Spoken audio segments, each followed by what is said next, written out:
We had to escalate that to the zoning board. At that point, the building commissioner did respond through 2 letters to the ZBA, where he declared that he had made no such determination and that he was not intending to do so. As a result of that, our group decided to come before the board tonight to express our frustration, as well as to ask you to consider, based on these events, scheduling a vote to see if you could encourage the building commissioner to make a determination as to whether or not the use of that property is a by right use. And absent of that, would you consider denying the application outright? In a separate but related matter, I'd like to make the board aware that on July 3rd of this year, a property became available, 64 Tech Drive. It's 2.5 acres. It's zoned light industrial, and it's about 1,500 feet from Mr. Lucini's current operations. I think any objective person would say that that's a much safer and more appropriate place for Mr. Lucini to expand his operations. So I just want to get that on record to the folks here today. Okay, thank you very much. Thank you.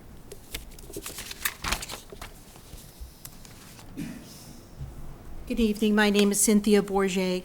I was also present at the meeting on March 17th and heard all that was said during that meeting, including the repeated statements that the building commissioner had in fact made a determination of the use, specifically that the parking was auxiliary to the office building, and that there was no further discussion to be had about it. We now know that that didn't happen. We have that unequivocally in a letter from the building commissioner. And I'm going to submit to you that in the absence of a clear determination by the building commissioner that the proposed use is allowed as a matter of right, it makes no sense for the planning board to proceed. And right now, we are scheduled for August 25th. There's a hearing here. It's been suggested to us by the building commissioner that you all make your decision without that information, without that determination, and then if we wanted determination, we'd have to ask him afterwards through our legal counsel. I am submitting that the planning board probably lacks the authority to proceed without the underlying requirement of a determination about this parking and the zoning involved. Thank you. Thank you. Good evening. My name is Patrick Bennett. I live directly behind this proposed project. And Mr. Dooley, I'm going to ask you, I don't know if I'm allowed to do this or not. I would like to invite all the members of the board to come over to my house and see exactly how close it is to this proposed project. I don't know if I'm allowed to ask them that or not. You can ask that. Okay. If anybody would like to, again, I'm going to open up my house. It'll just be me and my wife, so we won't be ganging up on you. If you'd like, I have my phone number, my cell phone number. If you'd like that, I'll give it to you. All I ask is that you text me to let me know that you're going to be coming by. And if we could do it sometime in the evening from, say, 5 o'clock on, I'd appreciate that. I don't know if anybody's interested for it or not. You can leave your number with Linda if you'd like. Anybody? Well, we're not going to discuss it this evening.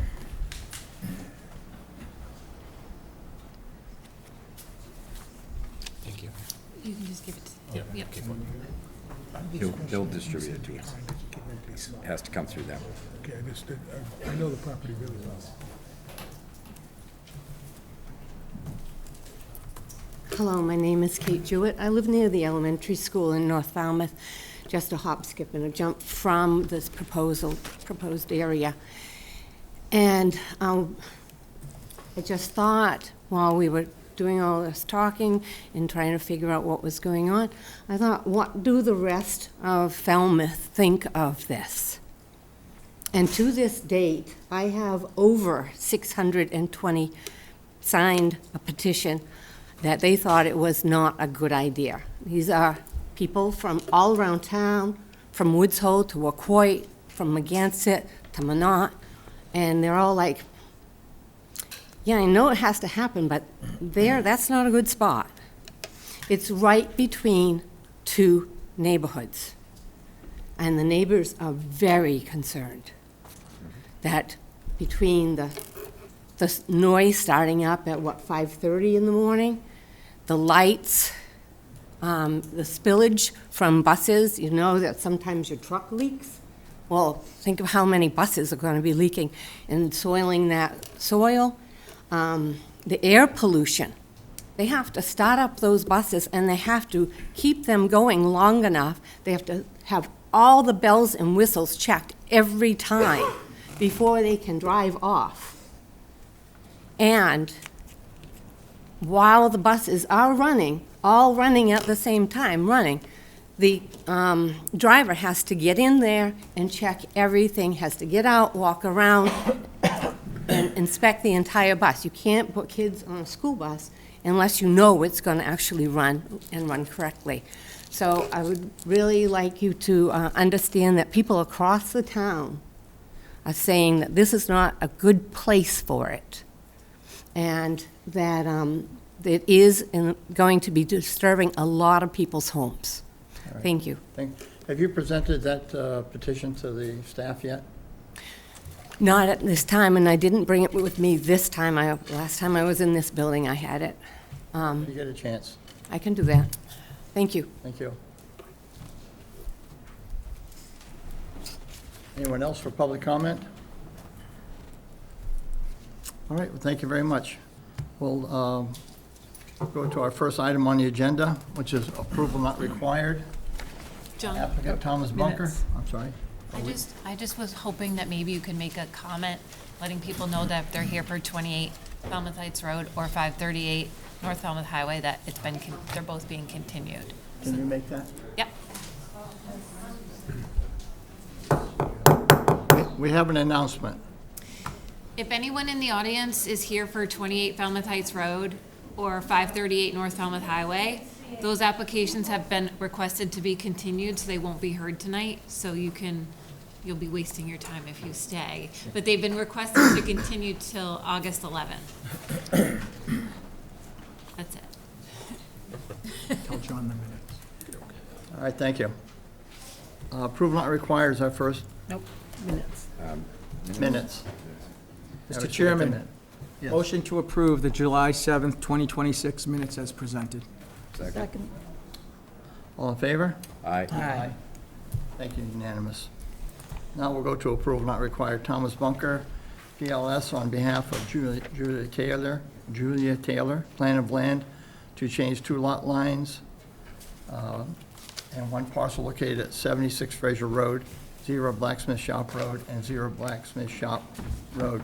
Map number 24, 15, 003C, 007D, 2415, 003C, 007B, 2415, 003C, 007A. And for the applicant. Thank you. My name is Tom Bunker, registered land surveyor with BSS Design. We prepared this plan. This property was subject of a plan back earlier in the year when we created basically these same 2 lots in an unbuildable parcel. A landscape architect and an architect have been working on it for another structure, a pool and an ADU on lot 7E. And so this plan is just to adjust the lot line so that what they're proposing will fit. All right. Any questions, comments? None? You move? Can you make a motion, please? Okay. I move that the planning board endorse the, approval not required plan as presented to us without regard to zoning or buildability. Second. All in favor? Aye. Thank you, unanimous. Thank you. Thank you, Mr. Bunker. Second, we have applicant Jonathan Polloni on behalf of Frederic Vieil, plan of land to change lot lines to accommodate existing topography and structures located at 31 and 43 Sorrel Circle.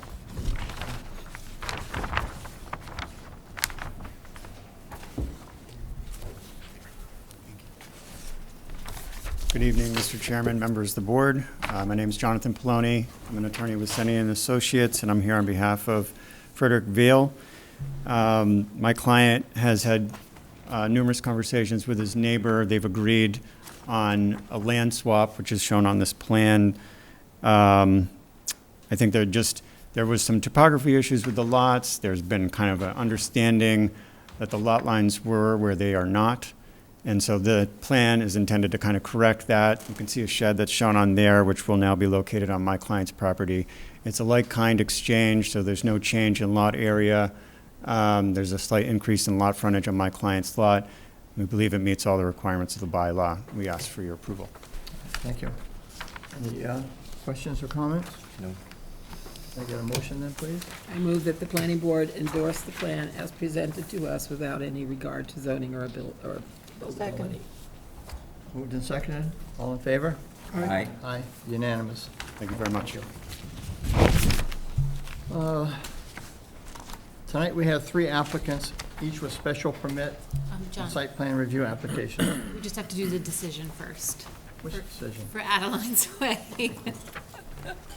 The definitive. Brian Wall. Yeah.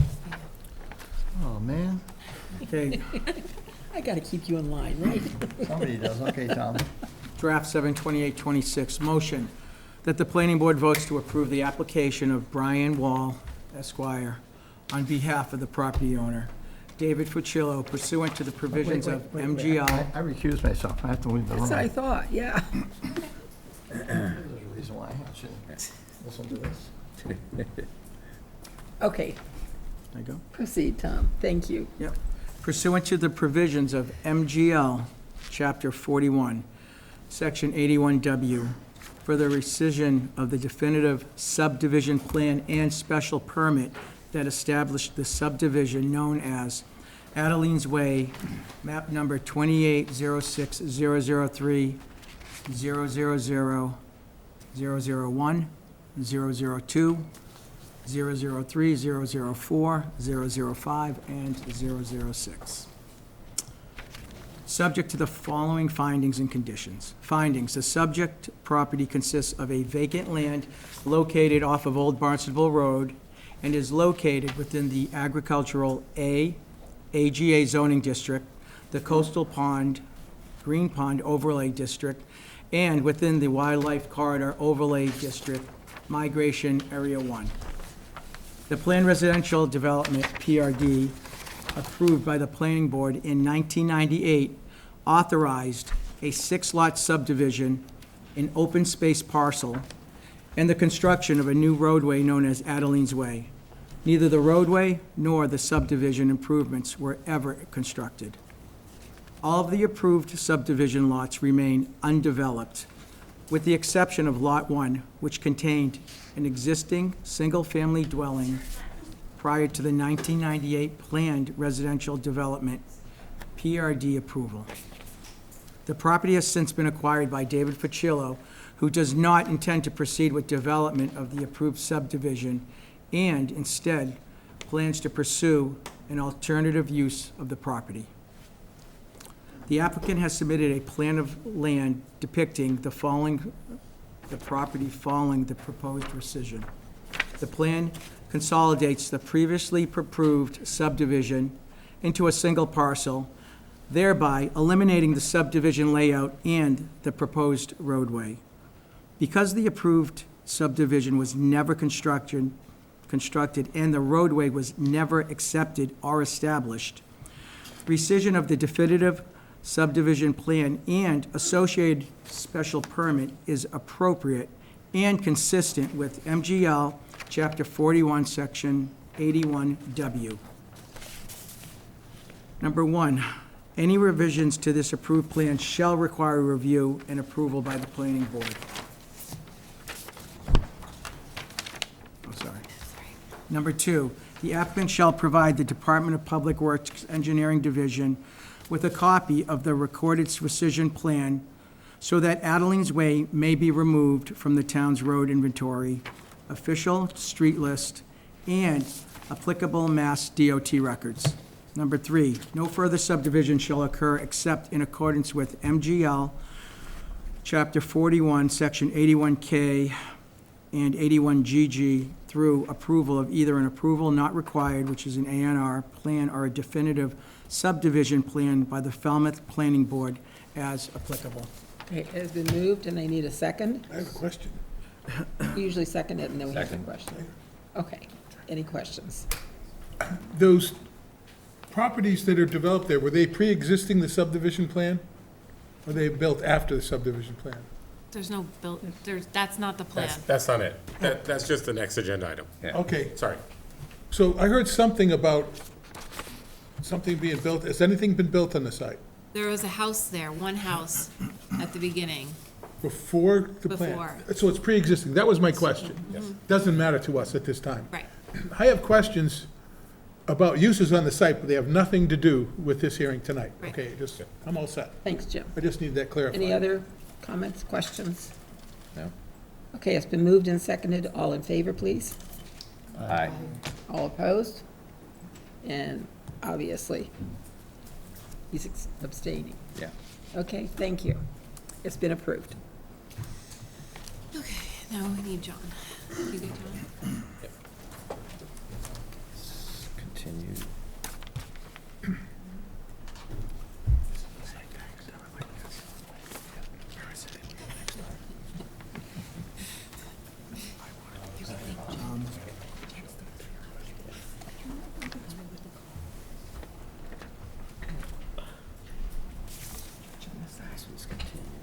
So John, now you can continue with me.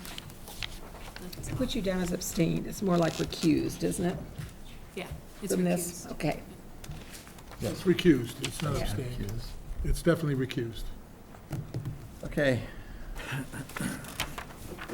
Tonight, we have 3 applicants, each with special permit and site plan review applications before the planning board. For the convenience of the applicants and to facilitate a more efficient and orderly review process, I would like to consider each applicant's applications together. Is there a motion to take the agenda items out of order so that the applications for each applicant may be heard consecutively? So moved. Second. All in favor? Aye. Aye, yes, thank you, unanimous. So we have public hearing, Kevin Clower, second on behalf of 28 Falmouth Heights Road LLC. Special permit application to allow parking within a front yard and within 5 feet of a property line at 28 Falmouth Heights Road. And They've requested a continuance. That's the continue. Both. They've requested a continuance for both. yes, So we need to vote on the Okay, continue. I'm going to read this. Hi, Jed and Melinda. Per our recent discussion, please accept this email as our formal request for the following. Number 1, to continue both the hearings for both the site plan review and special permit to August 11th. And number 2, extend the deadline for the site plan review hearing until August 28th. That's all I need to read, right?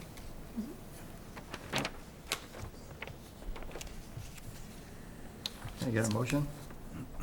So I'll accept their request and ask that the planning board also accept it. I'll second. Thank you, all in favor? Aye. Aye, unanimous. Thank you.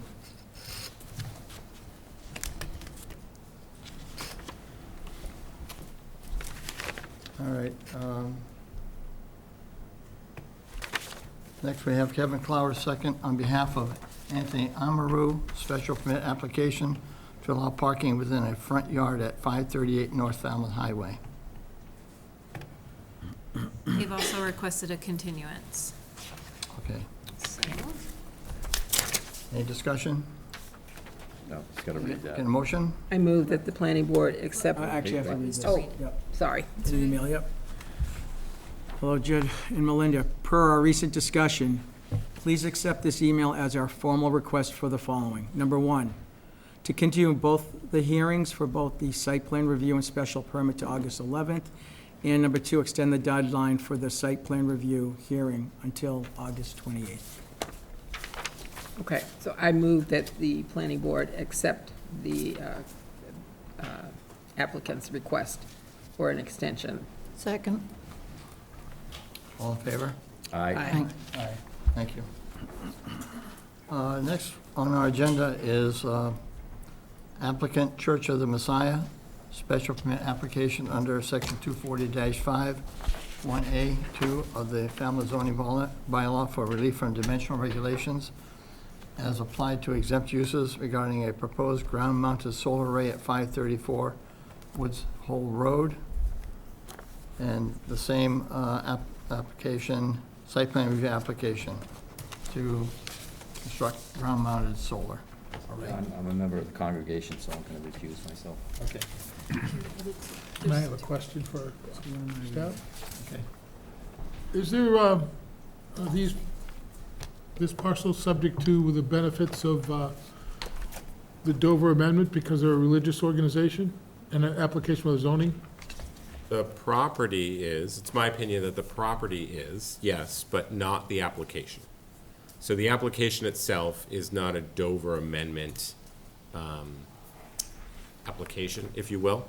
So the Dover Amendment, as you know, protects religious institutions and educational institutions, but the religious component here is not germane to the solar Okay. project. So So you're actually making that judgment on your own, it's my opinion. your yes. opinion? Yep. Yep. If you'd like, we can ask the building commissioner. I don't know. I've just heard the lawyers say that these usually don't have, they can do nonprofits, religious organizations, and educational. Look at Woods Hole, all the things. And I've represented clients, they don't have to pay attention to zoning, they just get to do it. Well, yeah, specifically, typically with an educational use, if the application or the project that they're proposing is educational in its intent, then But it's yes. not also extended to religious, not just educational. Yes, of Like you can course. pretty much put a church anywhere you want. You can, but we're not talking about a church here, we're talking about solar panels. So that, in my opinion, is why the Dover Amendment Well, doesn't we're apply in talking this about case. a power system for a building.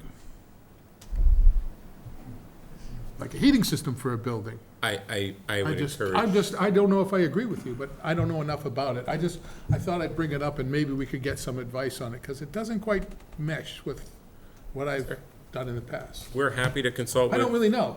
I'm just asking. we're happy to consult with town council and the building commissioner if you'd like us to. I think that's a good idea, but we should, We may approve it anyway and keep it going, so yeah. I'm sorry? There's no harm in discussing it. No, there is no Oh, harm. We're gonna hear the applicant anyway. No, but- there's no harm. I was asking a question. I Sure. understand. Any other questions or comments before we go forward? Just the public hearing notices have to be Okay. read. Okay, public notice for this project was published on July 10th, 2026, and July 17th, 2026, and 21 abutters were notified by regular mail. Thank you. And for the applicant, to the podium, please. Good evening. My name is Peter Feltman Mahan. I'm the priest of Church of the Messiah in Woods Hole. And we are looking, I'm here with our sexton, Tom Carey, and we are looking to do a second phase in this solar project. Our original church building was outfitted with a solar array earlier this year. We are very pleased with the results of that, and we would like to go into the second phase, which is to install arrays that would allow for the complete coverage for our electrical needs as a campus. Our campus, we are the only year-round church in the village of Woods Hole, and we're the oldest church of Episcopal Church on Cape Cod. Our property extends from Woods Hole Road along Church Street from the house property shown, now over across the rail trail on the other side to where our original church, the stone church, and our parking lot reside. And so the addition of these arrays will provide we believe, the electricity needed for the entire campus and allow us to redivert some of our funds, formerly for electric, to our outreach ministries within Woods Hole. All right, thank you. Is that your presentation, or? No, Tom Carey is here as well, if that's okay. Okay.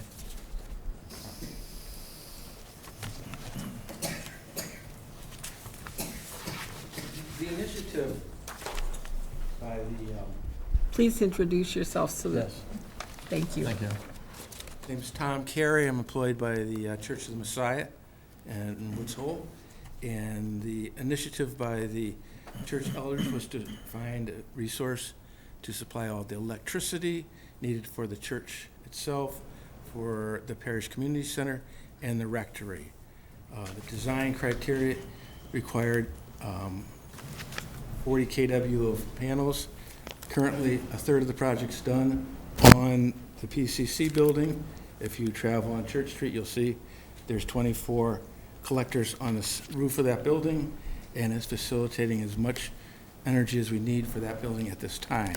The balance of the energy required for the year and for our rectory and the church would require 2 arrays, shown in red here on the plan, checkered in the 2 plans here.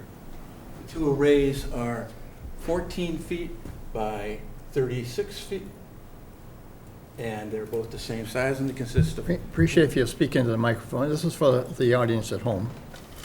Thank you. Consist of 24 panels each, which would be the other 2/3 of the endeavor. That combined, they will provide enough electricity to cover all the needs for the church going forward forever.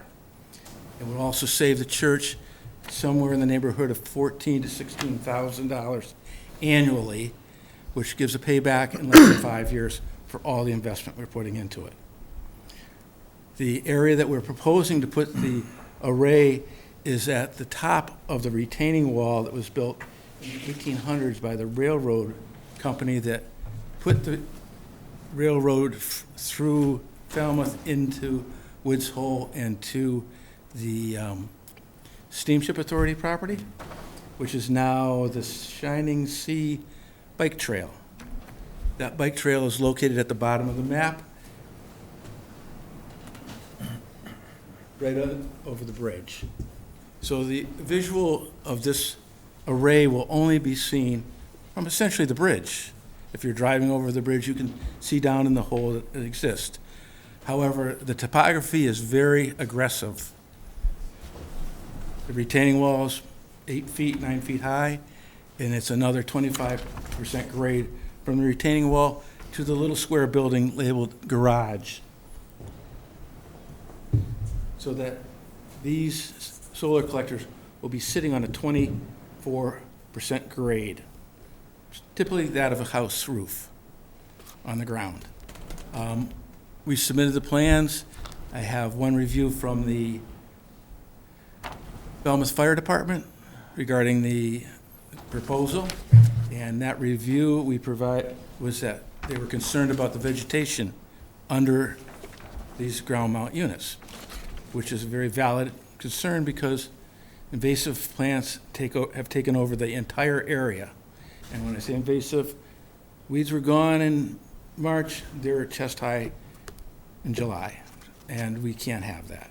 So we've prepared a landscape and planning plan that was submitted to your planning board. I have copies if you would like. The area is very, it's like a jungle, if you will. So we have to curb that and get it comfortable. The panels will only sit about 3 feet off the ground, sloping up. The other issue that was brought to our attention was there's a code that they're concerned about, a 10-foot access around the panel. Now, you put the panels on the roof and there's no 10-foot access when you have it up in the air, but apparently when it's on the ground, somebody thought that was a good idea. At one point, we can't get you 10 feet. It's 6 feet from the building. That's the only hurdle that I've had difficulty in overcoming. That would be this spot right here, that corner. 10 feet over here. This is a complete driveway. This is all lawn or landscape. This is the building that is being built next to. Corner in question, this corner right there. They're essentially 4 feet short of being exactly what it has to be by some code that was brought up. Is there any questions about the application? We'll do questions when you finish with your presentation. I don't think I have anything else to share unless, I would like to thank your staff for helping out. This is the first ride on the bus for me, so. All right, good.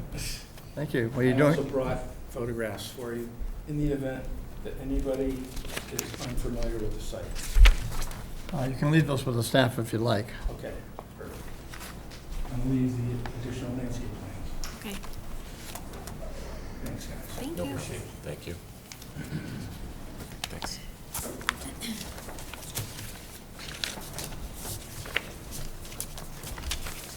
Thank you. Someone should remain at the podium in case we have some questions. Please, thank you.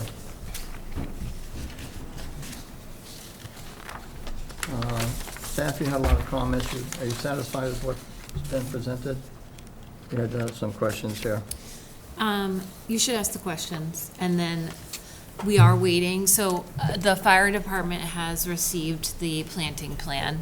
I don't know if you met with them about it at all? I've contacted both the chief and the fellow that wrote it. I haven't received Okay. any response back from either of them. So we just got it like yesterday or 2 days ago, so yesterday, yeah. So when they'll respond with comments according to the planting plan that was submitted, but we just haven't received those yet. The fire department. Yep. But you should ask, yeah, I would recommend you asking some of these questions that are probably just good to have on record. From the staff or from the fire department? From the staff. Okay. Have you seen the questions from the staff? No. No. Okay, we'll just go right down the list. It's not too many. Will any trees or vegetation be removed? Will any mature trees be removed? What is the extent of clearing of vegetation? There are 3 or 4 trees that will be removed that are currently very large and very old. And they are right in the center between,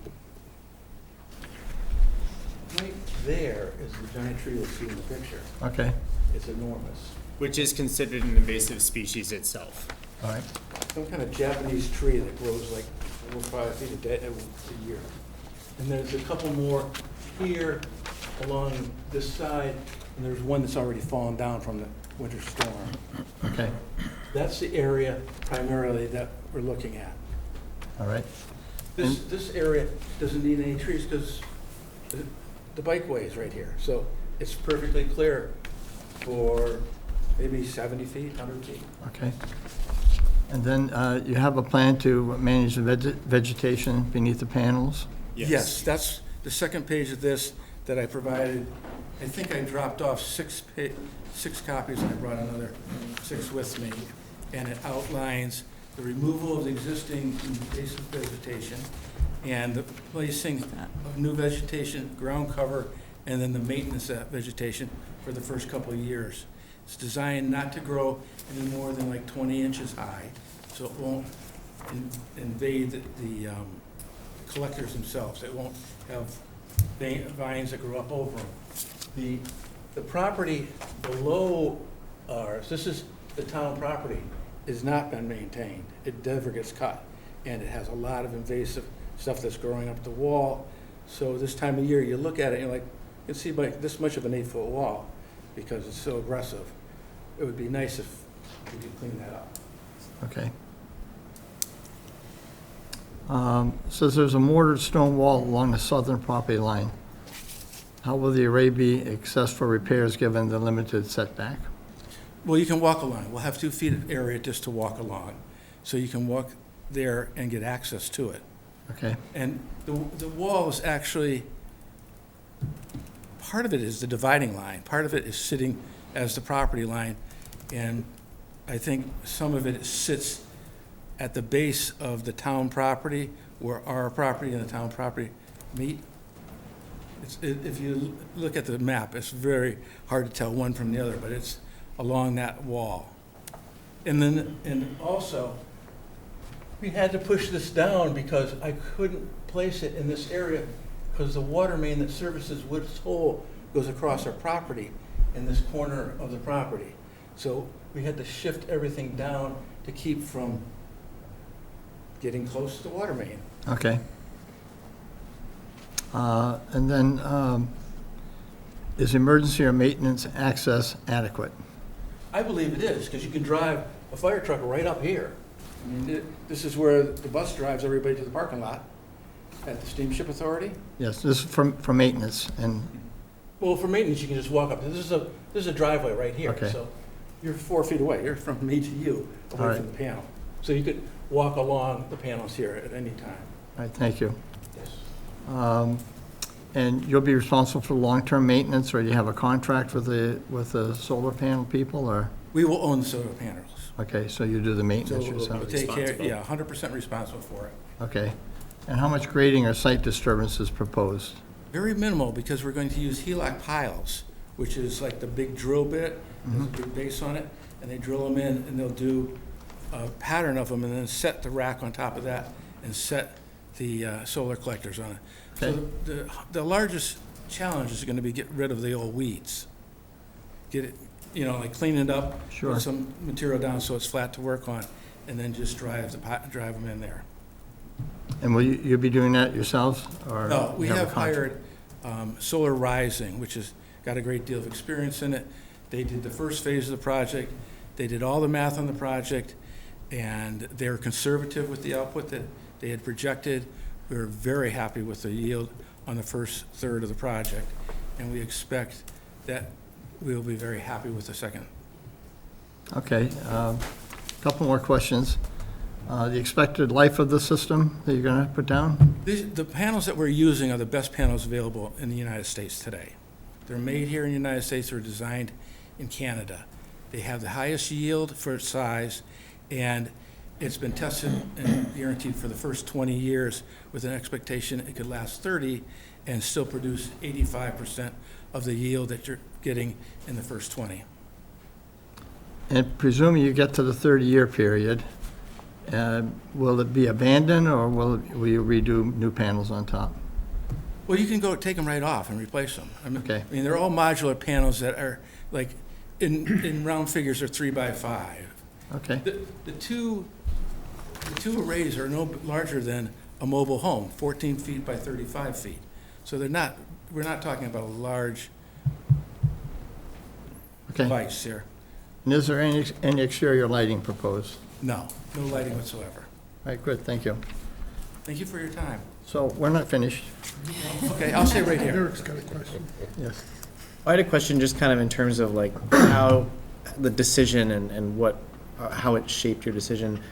I see you guys have like a few parking lots and stuff. Like, was the decision to do a ground-mounted array versus like over a parking lot somehow regulatory, or was it primarily cost or aesthetic? We visited all of those different ideas, and we had them on the buildings, we had them in different locations, and this location right here is due south. See the arrow at the top?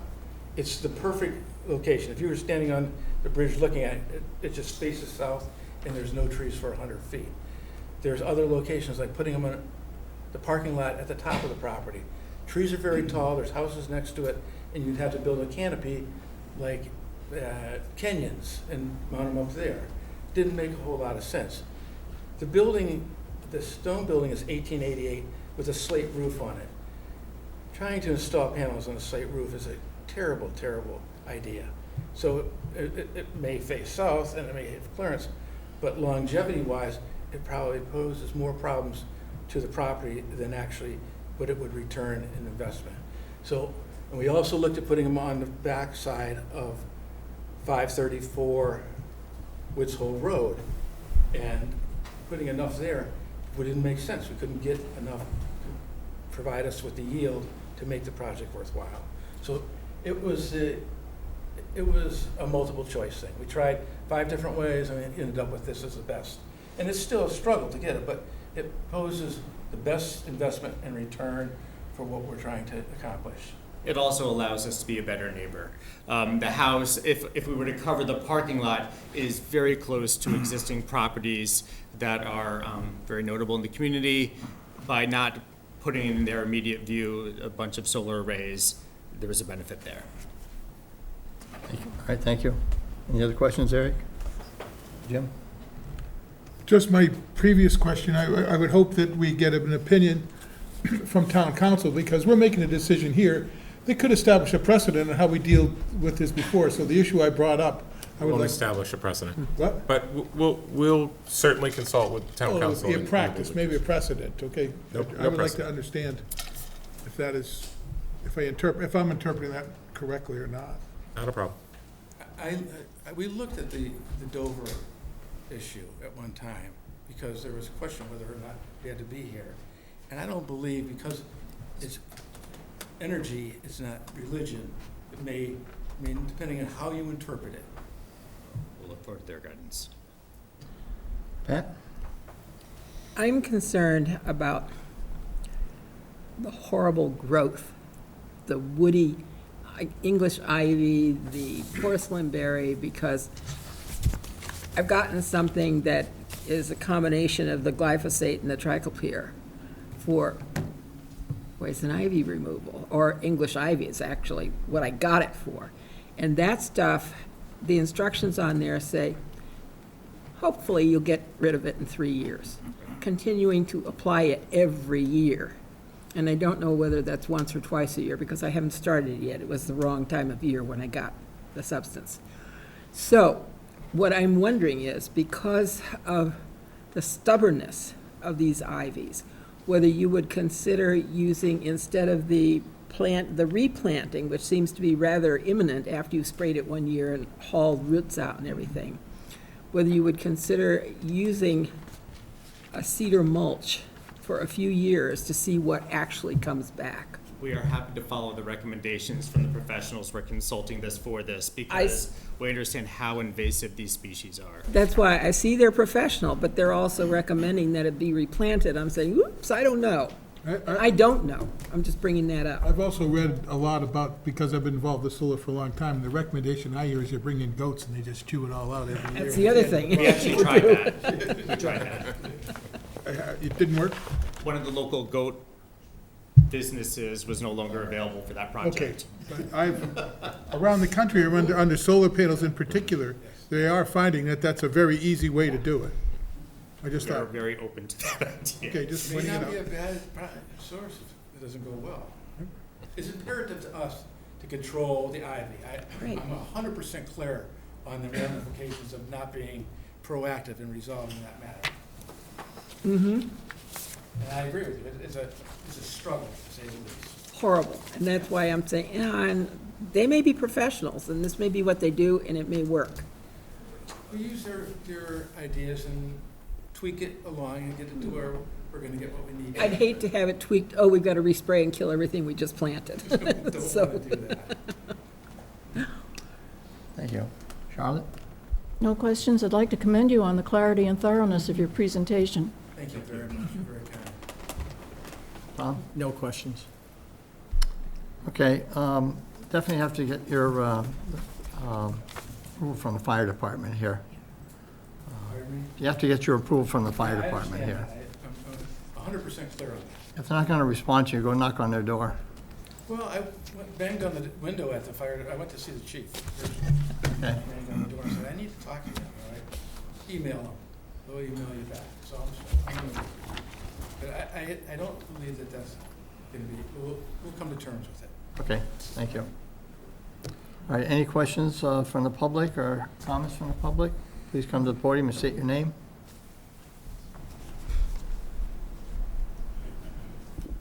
Nat Trumbull, 11 Church Street. I'm a neighbor and know this landscape well for more than half a century. The question I had, my neighbors and I discussed this. We didn't fully understand why you weren't going with the roof for part of the project, which might eliminate the need to go so deeply to the east with that panel. It looks, I mean, it seems as southern as the panels, as southern facing as the panels. But is it less expensive or that was my Didn't meet the first yield. question. We couldn't get the yield. Yeah, you have to step to the podium, please, if you're going to respond. I was thinking To the podium. part roof, part panel, or maybe there's some economy. Well, first of all, the building's very old, so the amount of panels that would facilitate on the roof is limited. So the quantity of panels that would sit on the roof versus what we needed to meet the yield of the total demand of the campus was not available. It was not going to make enough. For example, you have 2 arrays with 24 panels in each. I believe the roof could only hold 24, period. And the roof being old and the building being fragile, putting that much load on it would be maybe a struggle. I mean, and it was a struggle to get the, because of the direction of the roof and the dormer on top is very flat, you're not going to get the same yield out of the panels. So when looking at what you would generate, and the garage roof is a hip roof, so it's just a triangle on 4 sides. So you could only use 1/4 of it, and you only can get 4 or 5 panels on it. So we did a number of different scenarios using the building, and we were unable to get what we needed, and then we created other problems by using that. That was the reasoning behind it. My other question concerns the Falmouth Historical Commission, and are you presenting to them as well? Or? We have approval already. Okay, well. Because I'm sorry, I gotta You have to come back up again. You are in the district. We applied for historic approval. Because the panels don't sit in the front of the building and they don't sit on the buildings, the historic group didn't really have an issue with the fact that we're setting them below grade. I mean, these panels are actually going to be somewhere about 8 to 9 feet below the basement of the house. So they're way down. Like the top of the panel, you will see at about the driveway elevation. You know, the driveway that goes into the block garage? The top of the panel will be 3 feet above that driveway. So if you were standing on the driveway, the panel would be here. And the rest of it goes downhill to the top of that wall. So it's very, I mean, when you visually see it, you can't see it from anywhere but on the bridge or from your driveway. You know, when you look across that. You can see it from the bridge. That's the picture I just gave them from the bridge. Sounds like you've appeared and they've approved. Yes, Historical Commission. I'd like to speak in favor of this project. I admire the Woodwall Center's panels that one sees on Woods Hole Road driving north, and envision this as being similar. And we'll be seeing this daily, but I do look forward to it.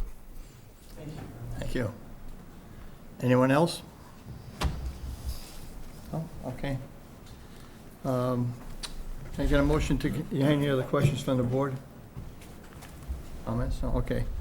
Is there a motion to continue the special permit application and site plan review application for 534 Woods Hole Road to? Yeah, when? I mean, you could do, our next meeting is August 11th, or then we have another one on August 25th. I would assume that we'd hear back by the next meeting. Okay. From the fire department. From the fire department, yeah. So I will move that the planning board continue this application to August 11th. Can you just specify that both applications? It's Oh, a I'm special- sorry, both the special permit and the site plan review. Thank you. I need to get a second. Second. Okay, all in favor? Aye. Aye, unanimous. Or did you abstain, Jim? No. Okay. All right, so we'll see you August 11th. Thank you very much. Thank you.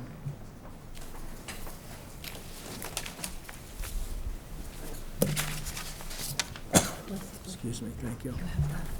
Okay, next matter on our agenda is Same. Zero Cycle Avenue special permit application.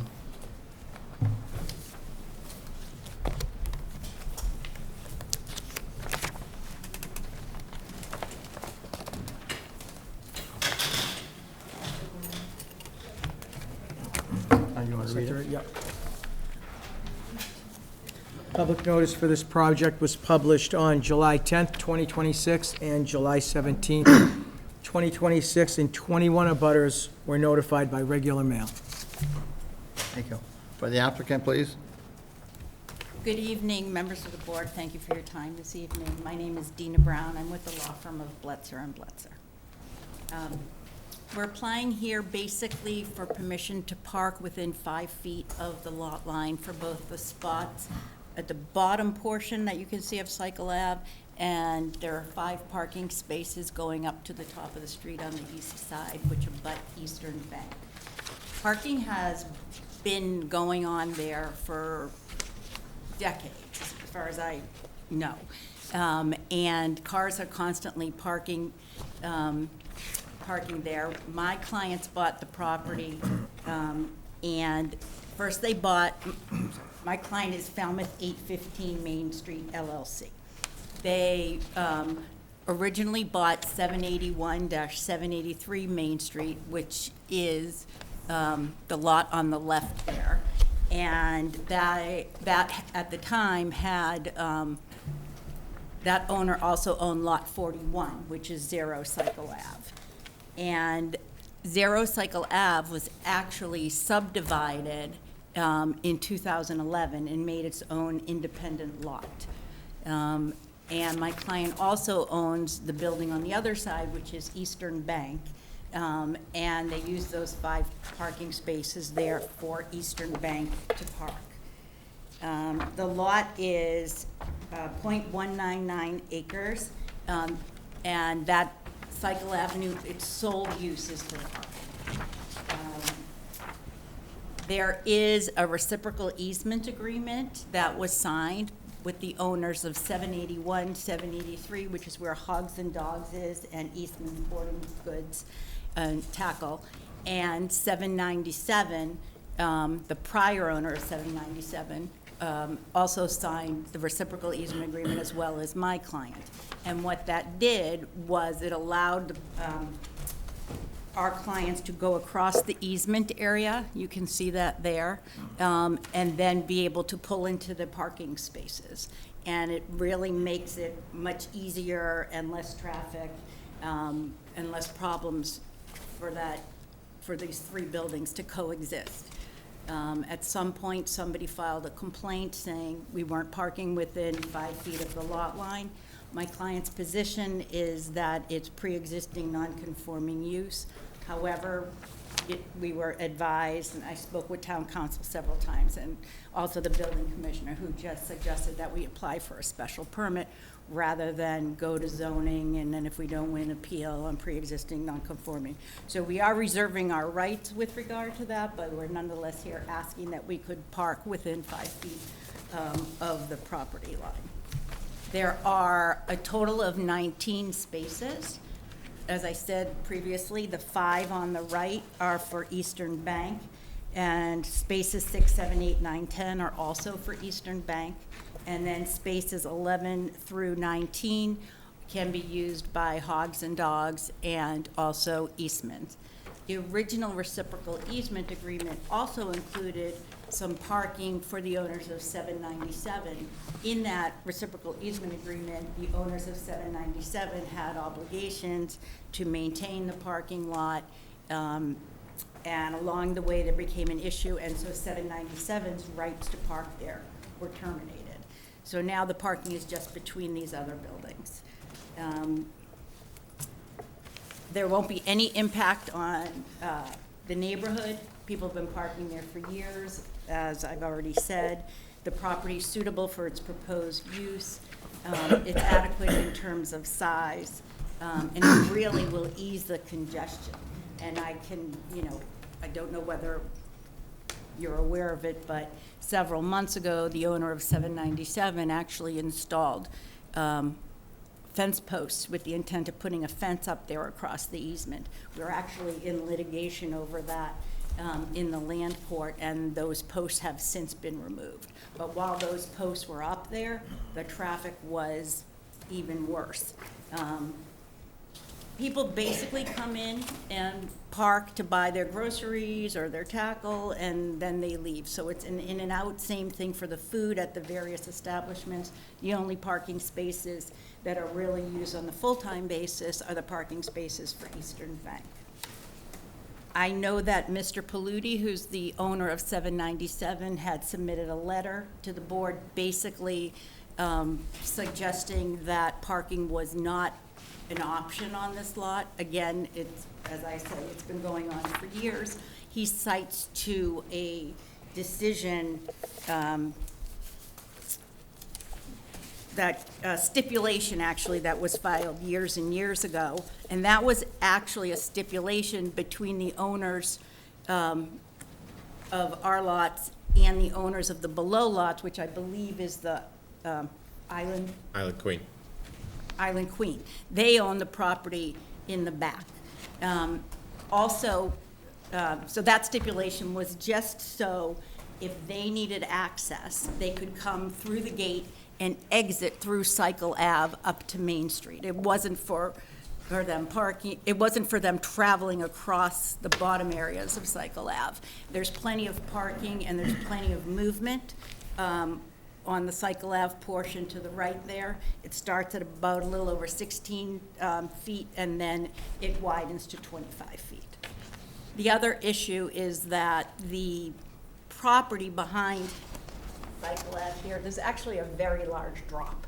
So there's no way, there seems to be no use that Island Queen would even want to be coming up there for anything other than an emergency egress. There is a gate opening for that. Mr. Polloni has also suggested in his letter, he makes some reference to the word merger.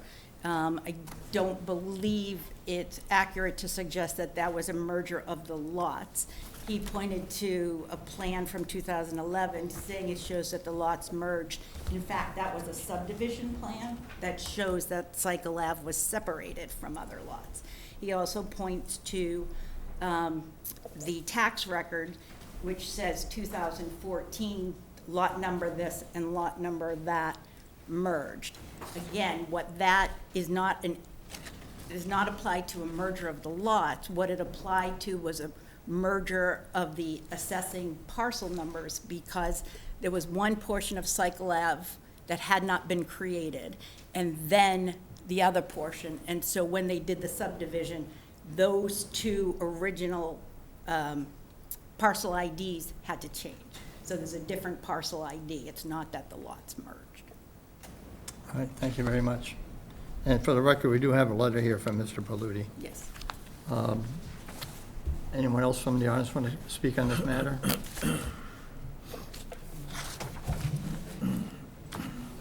I believe the people from Hogs and Dogs and Eastman. Well, they're welcome. Actually, we should probably have spoken first, but that's okay.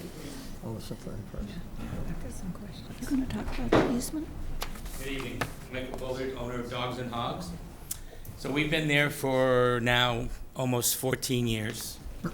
We haven't had any issues up until prior 2021 with parking.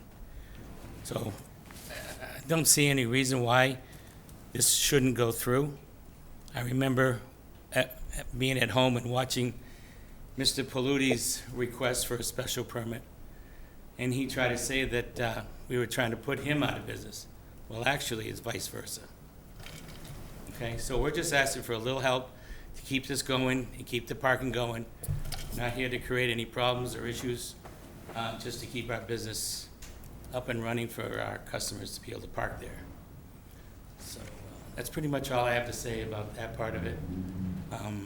We don't want to have any disgrace with our neighbors or anything of that sort. We tried to talk this thing out, and it's been to no avail. So unfortunately, it's come to this decision between the courts and us, and then with this special permit would help out a lot to keep everything sane. So that's all I have to say for that. All right, thank you. Anyone else?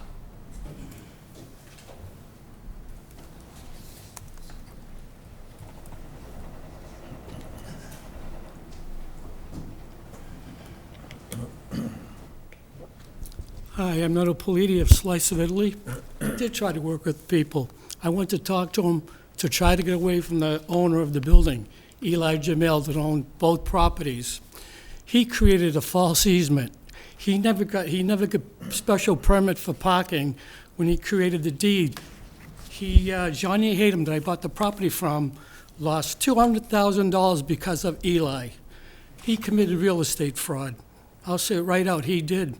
He never got, the bylaws of the town says you have to get special permits to park in the back. He never did, and you guys saw it all that way. I don't want to get started. Don, you have something to say? I gotta relax a minute. I don't know what to say after you've said that. I'm Donna Brennan. I'm an employee of Slice of Italy. When we purchased the property, we had the right to use Cycle Avenue for 9 spaces. Eli terminated our rights to use it, he said, because we packed a pod there. He said that we could put there. We moved that within 3 days, and he still filed the release easement. That's what the problem has been, is they've denied us the use. That was supposed to be shared parking. They've denied us the use. Furthermore, they never had a special permit. Zoning was never approved to put the easement. They created the spaces without approval of the town. They just made a plan, submitted it to the land court, and it's recorded. Land court stipulation says that we have the right to use that for our lifetime. That runs with our property, the only property that was listed to run with that property. We're the only abutting property that cannot use Cycle Avenue. And Cycle Avenue is blocked with grass. They got a fence, they can open the gate, but they have no road. Eli, whoever they did, they got a permit to, that never got approved, that bank. There was originally 50 parking spaces on that bank. Someone changed it and they never got approved by the board. So they put parking on the easement. That whole thing is a mess. It's a scam. And I don't know how it got through the town, I really don't. And for hogs and dogs, they got more tables on the other side of the building. Right now, you guys put a cease and desist in the park in the back. They only have 5 parking spaces in the front. They've got about 14 seats inside. Outside, they have more seats outside, picnic tables. Then there's a table up front that's not even covered. You made me block my tables with cement blocks. They have no blocks. We want to take your testimony, but we're only here this evening okay, to allow these parking spaces within 5 feet. I That's the only thing don't- before us, unfortunately. Okay. But the land court stipulations, there was a merger of Cycle Avenue with Lot 41. That was the purpose of the land court stipulation. And it said it shall be used as all other roadways within the town of Falmouth. So we can't, nobody can travel on that. And the reason that was so they could reach the back of their building at 781. They needed a way to get in there for that man to sell that building years ago. So the purpose of Cycle Avenue is a parking lot. You can't make a street a parking lot that I know of. All right, so, It became a parking lot. so is that without information approval of that the they town. should present to you, Jed? That information she was just talking about? Do you need to? I believe that was all included in the letter that they provided. Yeah. Okay. All right, And I'm done, I can't. thank you. Thank you. Any- Wait 1 second. Anyone else? Okay. Then we're going to go to the board and ask questions. Just to clarify, I apologize, don't know your name. Donna, thank you. When she talks about Cycle Ave and Lot 41 merging, Cycle Ave is Lot 41. That's the new number it was given when Cycle Ave was created. The other issues that they're discussing about the easement and all of those problems, that's the subject of the land court case, and I appreciate that you focusing back on what we're here for, is just parking within 5 feet of the lot line. No, I understand that. Thank you. Okay? All right, start with the board. Tom, any questions? No. Charlotte? I wonder if Slice of Italy is disadvantaged by the request for the special permit for the 5 feet. It doesn't sound as if they are, but maybe I've misunderstood. It's gotten confused with this other issue. Well, I'll ask staff, but I think the only thing that in front of us is to allow parking within 5 feet. It's not to determine who can drive where or anything of that nature. I know it's a difficult situation, but we just have to focus on what's in front of us. And it doesn't disadvantage either party. It's just to continue an ongoing situation. I don't of even want to make parking. that statement. I think we're only here to, About, well, keeping the special permit continues what's been going on. Okay. I've got a comment and a question. The question is, where is the gate? It's not on the map that we have in front of us, The gate is right here. right? Yeah. Oh, to the right, the large, To this property. okay, well now, so you've got the larger piece there, and then you've got the smaller piece. The gate is, Sorry, I can't. the gate is across the smaller piece that's not numbered? The gate is right here. Okay. Okay. Thank you for that. But in what you, the application for a special permit, I'm royally confused, because in the second line, it says 15, and in parens, 16 parking spaces. That was a typographical error, and I apologize. But it's also 14 parking spaces. Correct. So When the reciprocal easement agreement was prepared, there were 16 spaces in the back. When we submitted it to Mr. Cornock, he contacted me and said the plan did not have the 5 spaces on the right, and he wanted to know all of the dimensions. When we went back to the engineer, he only came up with that many spaces. So now it is, and I apologize for that, we got the plan back, I didn't modify, but it is a total of 19 spaces altogether, 14 in the rear now and 5 on the okay, right. then my request would be that the map be corrected as to where the gate is, so that the gate is labeled there, because you refer to that gate. And that your submittal be corrected to 14 parking spaces, so that this all becomes part of a file that we can look back on, and if it's not correct, somebody's going to be scratching their heads in the future. So I'd like to Can I request. verbally amend that here?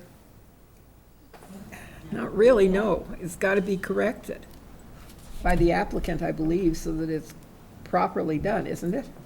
So just to clarify, are you looking for a note to be added to the plan that identifies the gate? Yes.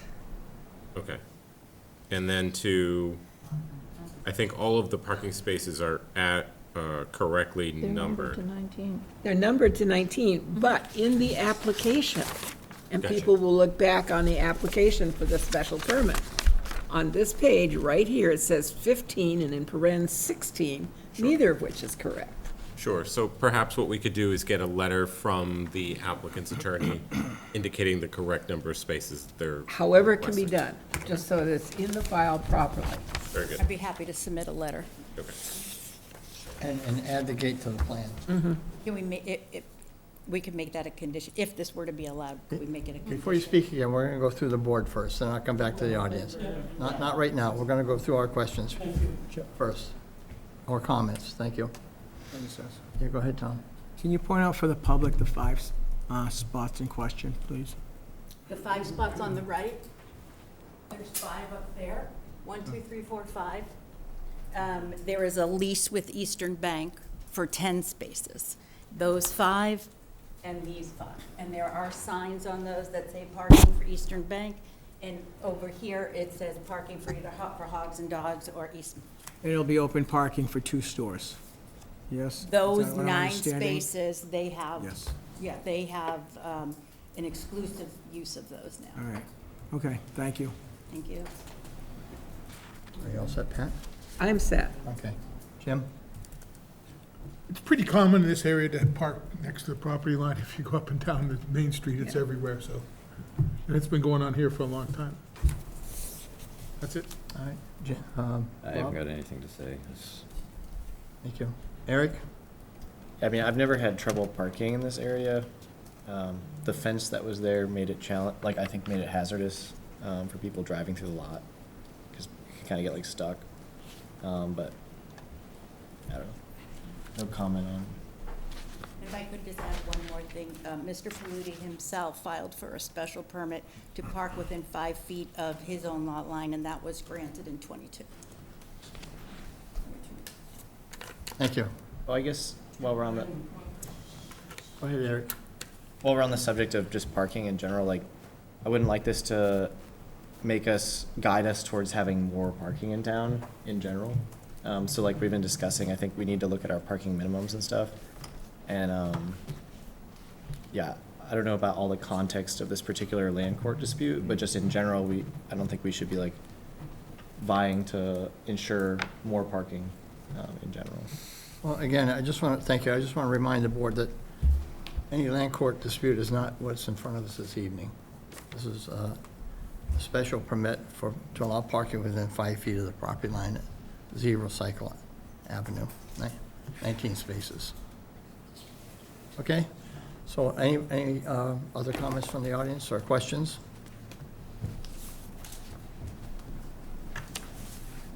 The town's real estate bill indicates the merger of Lot 41 with Cycle Avenue.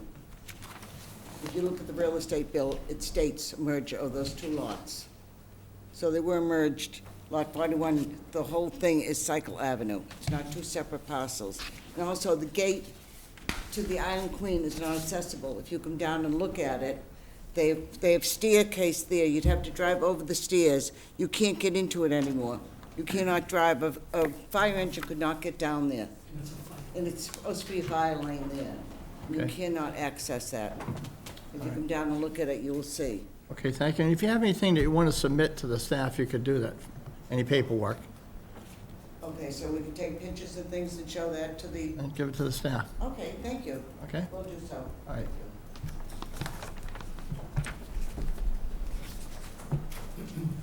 So we could continue this to, Can we request a positive motion for the next meeting? Do you want to keep the hearing open? Yeah, why don't We need to keep it open, Okay. yes. because there are corrections Yeah, that there's need a to lot be to made. digest here. Yeah. Okay. Anyways. So do you have another comment, or, Well, I have photos of, well, but I can submit those. could submit those, please. So we're gonna continue this to leave it open, right? I need a motion? Yep, you need a motion to continue it to a date certain, and then a motion to draft a Right, positive. both motions. Okay, so I would move then that we keep this open until August 11th, the special permit here. I'll second. Let's ask the applicant if they can have the revised plan to us by then. I will contact the engineer tomorrow. Okay. Right. Okay, August 11th? August 11th. Bob seconded it. Second? Okay. And then, Well, we've got to vote on this. Yeah. okay, I thought you just did. We have a first and a second, we haven't voted. Yeah. All in favor? Aye. Aye, unanimous. See you August 11th. Wait, wait. And then And I'd wait. like to move, And are you then- gonna I'm move? sorry. Are you going to move it? That we request a positive motion for the next meeting? To approve the special permit. All right. Second. Everybody hear that? Positive motion for the 11th? Okay. All in favor? All right. Aye, unanimous, thank you. We see you on the 11th then. Thank you.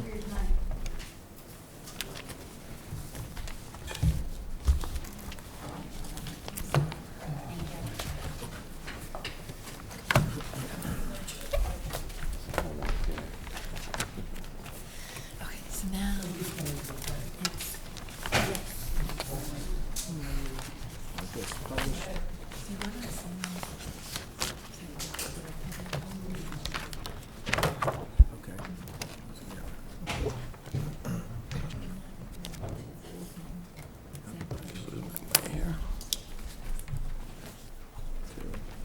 want a better pen.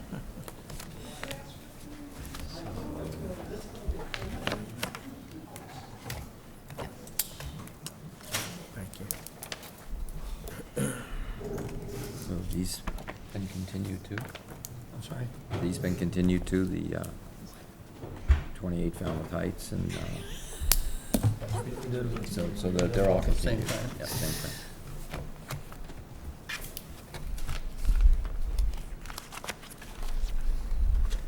Good? You're on to the next agenda item, Next agenda item. and that would be? Public hearing. Discussion for town meeting articles. Yeah, so you've got two public hearings. If the board would indulge me, I would suggest that we take them out of order. We have one public hearing for the design guidelines for the mixed residential and commercial overlay district, and then the potential zoning articles. I suggest that we take the zoning articles out of order, if that's okay with the board. I move that that the board take the zoning articles out of order. Second? All in favor? Aye. Unanimous, thank you. And I believe the clerk has a public hearing notice to read into the record. A public hearing notice. In accordance with the provisions of MGL Chapter 40A, Section 5, and Section 1.1D, the Falmouth zoning bylaw, the Falmouth Planning Board shall conduct a public hearing to discuss the following zoning articles proposed for the warrant at the annual town meeting to be held on October 26, 2026. This was published on July 10th, 2026, and July 17th, 2026. Zoning articles. Article 1, to see if the town will vote to amend Chapter 240 zoning of the Code of Falmouth in the following manner for the purposes of correcting technical errors and omissions. Article 2, to see if the town will vote to amend the Code of Falmouth, Chapter 240 zoning, Article 6, use tables, 240-6.6B, residence districts use table by adding a semi-detached and two-family dwellings allowed by special permit. Article 3, to see if the town will vote to amend the Code of Falmouth, Chapter 240 zoning, Article 10, nonconforming structures, uses, and lots by striking out certain portions and adding certain text. And Article 4, to see if the town will vote to amend Code of Falmouth, Chapter 240 zoning, Article 7, overlay districts, mixed residential and commercial overlay district, 240-7.5B, establishment delineation by striking out certain portions and adding certain text. Published? He already said it. Yep. Okay, great, perfect. Jed, I have a question. Yes, ma'am. There are a couple that we may be able to recommend to the warrant tonight. Do you want us to do that? Or do you? If you're ready to recommend them to the warrant, that would be lovely. Okay. So I have 4 very brief presentations, simply just going through the article language. So I'm going to go through them relatively quickly and answer any questions that you might have so that you can open it up for public comment. So the first article, as Mr. Zine mentioned, that is to make technical corrections at numerous sections of the zoning bylaw. And so as you can see up on the screen, the first section is 240.1.0 through 240.14.0. That is essentially the entire zoning bylaw. The references, as noted on the screen, would be changed from Board of Selectmen to Select Board, and Natural Resources Department to Marine and Environmental Services. Again, technical correction. Then in section 247.8B2, it's the procedure section of the wildlife corridor overlay district. There is highlighted in yellow simply a correction to the reference. The current language as shown in the strike-through says 9.7H. The correct reference is 9.8H3. Third item is 249.8C1, the permitted uses and structures. It makes reference, as you can see up on the screen, to an old way we were referring to definitions. If you remember, approximately 2 years ago, right after the recodification effort, we grouped definitions into categories. It became very confusing. We then, went back to the original formatting, which was simply alphabetical listing. This is just one of those relic references that we need to delete. So it's shown up on the screen and highlighted in yellow and crossed out residential dwelling, housing related terms. It's simply the category that was left behind that we just caught. Number 4, 240.10.6B4. This is the non-conforming section. Again, as shown on the screen, highlighted in yellow. The current reference is 246. 240-6B, and the correct reference actually is 10.6B. So something very minor and simple to correct.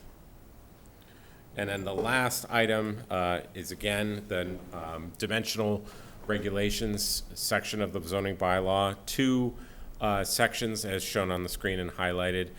They're essentially the same correction that needs to be made. The current reference is 240-10.3BF, 3B3F, and the correct reference is 240-10.4B3F. So again, very minor, but corrections that need to go to town meeting. I'm going to zip over to Article 2. This is allowing duplexes or semi-detached and two-family dwellings by special permit in the residential zoning districts. So that would be, as shown on the screen, RAA, R-A, RB, and RC. Those zoning districts currently do not allow semi-detached or two-family dwellings. Article 3 is the non-conforming section. So this relates to non-conforming structures, uses, and lots. So there are 3 individual amendments in this article. The first is in 240-10.3A. It's a list of items that conform with, as you can see, Mass General Law, Chapter 40A, Section 7. We propose to delete this section where it says, and I quote, a non-conforming use of a structure may be changed by another non-conforming use to another non-conforming use by special permit, provided the permit granting authority finds the new use is not substantially more detrimental to the neighborhood than the existing use. That is not an allowable item by special permit. That's a use variance. So you're changing from one non-conforming use to another non-conforming use. That's a use variance, not a special permit. Therefore, we're suggesting that that be deleted. Similar type of allowance that's currently in the zoning bylaw is Section 240-10.A. Deals with essentially changing the lot's shape and size. I won't read it verbatim because you can see it on the screen, but essentially what we're proposing to delete is the language that allows the Zoning Board of Appeals to do this by special permit. Again, not an allowable special permit application. That would be a variance again. So the first and second amendments within this article correct incorrect references to allowing special permits when a variance is required. Then the third amendment in this section is essentially, as we talked about before, this is bringing in the exact language from the Affordable Homes Act, and that's all shown in bold. So anything that we're deleting, we're showing as a strike-through. Any bold text is new text to be added. And again, this is direct quote from the Affordable Homes Act. It's state law, it's already in place. We're simply just bringing it into the miscellaneous provisions of Article 10. And then last but not least, Article 4 is the expansion of the mixed residential and commercial overlay district. We've talked about this many times. So there are 2 parts of this article. The first is shown up on the screen. Essentially what you would be doing is if you're expanding the Mr. Cod district to include all of the underlying zoning districts, the Business 1, Business 2, and Business Redevelopment, you would be striking the language that says at certain eligible locations because you're allowing it to overlay all of those B1, B2, and BR districts. And then importantly, the second part of that amendment would strike the language which is found right after that section, which essentially makes reference to the Mr. Cod, or the Mixed Residential and Commercial Overlay District map, which is necessary because in your previous statement, you have certain eligible locations. So for those of you who were at town meeting, the Mixed Residential and Commercial Overlay District was reduced because of the service area on town meeting floor. Therefore, a map was required because the overlay only was contained to that certain section, even though there were other Business 1, Business 2, and business redevelopment sites throughout town. So if you're going to allow for it to be on all of those districts, there's no need for a map, and there's no need for this language here. Those are the 4 zoning articles. I also brought along a map. We've seen this before, but for the good of the folks at home, for Article 4. This map essentially shows the areas for which you are proposing to allow the mixed residential and commercial overlay district to overlay. So these red areas essentially show where you have existing B1, B2, and BR zoning in town. One note is that your existing Mr. Cod district is essentially, if you can see my cursor, I'm just going to move it along. The Mr. Cod district is essentially in this area. So that's already existing. This amendment would allow for everything else shown in red to be part of and eligible for a Mr. Cod application. And then, of course, I've got all of the associated maps attached to it, but I won't go through each one of those unless there's questions from the board or from the public. Okay. That's all I have. Jim, you have a... I need you to go back about 4 pages. I didn't want to interrupt you. You were talking about, what I'm concerned, I think you were talking about how in zoning, that if the lots had different ownerships over time, that they effectively merged, and if you went through the letter of buildability, you could prove a lot was buildable because it's pre-existing. Are you saying we don't have to do that anymore? No, I think you're referring to this section here. So essentially what this does, perhaps it's not this one, but it's the lot shape and size. No, it was the buildability of the lot. It was a little bit a little bit further. Oh, a little bit further? Yeah, this is it, This right one, here. yeah. So this Under is... common ownership, it used to be if you had common ownership, the lots would merge and it wasn't buildable. Are you saying now that doesn't matter here? Correct. So state law That's my changed that. question. Okay. So this whole letter of buildability worksheet that we have in the building department is thrown out by this? Not necessarily thrown... This portion of it? It's not necessarily thrown out, but the rules that we apply as staff have changed.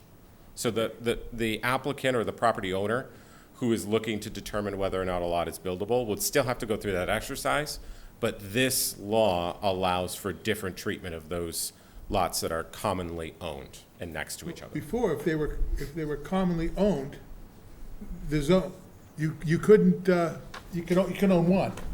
But if you own 2, you lost the other one. Yeah. People used to do checkerboarding. Correct. And is this eliminating that? Yes, it is. That's what I thought. It was kind of confusing. I thought I read it there, said, oh my God. I mean, I think it's good. I'm just trying to understand what. With our criteria that's there. I was just going to say, yeah, so it's... Yeah. I mean, I probably helped 20 people over the years with that thing, and it may not be necessary in some cases because of this language. Right. That's what I thought I read there. I didn't realize it was doing it, but it is. Okay, thank you. Absolutely. Sorry. Technical question. One item, just to dovetail on that, is it does allow for more flexibility, but it also constrains a future property owner to a house that doesn't exceed 1,850 square feet. Again, this is the state's initiative or effort to create buildable lots throughout the Commonwealth and create single-family homes. I just did one last year. It was 1,700 square feet.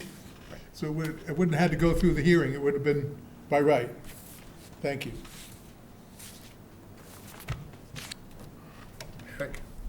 Yeah, what's the impact of this on our existing zoning that has like minimum lot sizes? Well, it's not necessarily, I mean, it essentially opens up lots that are smaller that were previously not buildable. It allows those lots to be built upon, provided that they meet all of the criteria listed in this language. Meaning, so a lot that now has 10,000 square feet which didn't meet the minimum lot size before, can now potentially be built upon, provided that they conform to the rest of the language here. I won't go into the details of that because it's a little bit deep, but essentially they'd have to prove when the lot was built, did it conform to zoning at the time? If it has a certain amount of square footage, it's now considered buildable, but only for an 1,850 square foot home. But, so if somebody were to subdivide a larger lot into 10,000 square foot lots, would they be able to build according to this? Not in my opinion. This is just for pre-existing. This is the pre-existing situation. What I'd like to bring up as an example, I think this is what's happening, is Mara Vista was originally created with a ton of 4,800 square foot lots. They're scattered all over through the approved. They were approved, made non-buildable because they had common ownership of the lot next door, and then we had a bylaw that says it had to be at least 7,000 square feet. So all those 4,000 lots scattered in that huge, there's not that many, but we have them in other towns. That all goes by the board when this passes. Again, they have to meet the 10,000 square foot minimum. So It has to be a 10,000? Yep. But there's a 7,000 square foot minimum that we apply There is. now. There is. So is that going away too? No. This is just another layer in a very already complicated, non-conforming So this structures, only uses, and lot applies section. if they have at least 10,000 square feet. Bingo. So my concern was, we have all these lots that are under 7,000 square feet, they're still gonna be no They- good. Yeah, they would be handled in a different way. That clears it up for me quite a bit, thank you. Right. Complicated. Yeah. It is. All right, Tom? Yeah, hi, Jed. Article 2, just for clarity, what is the definition of semi-detached? And multifamily, I was gonna ask that question too, Sure. that's a good one. So I think the best way to answer that question is to show you in our zoning bylaw.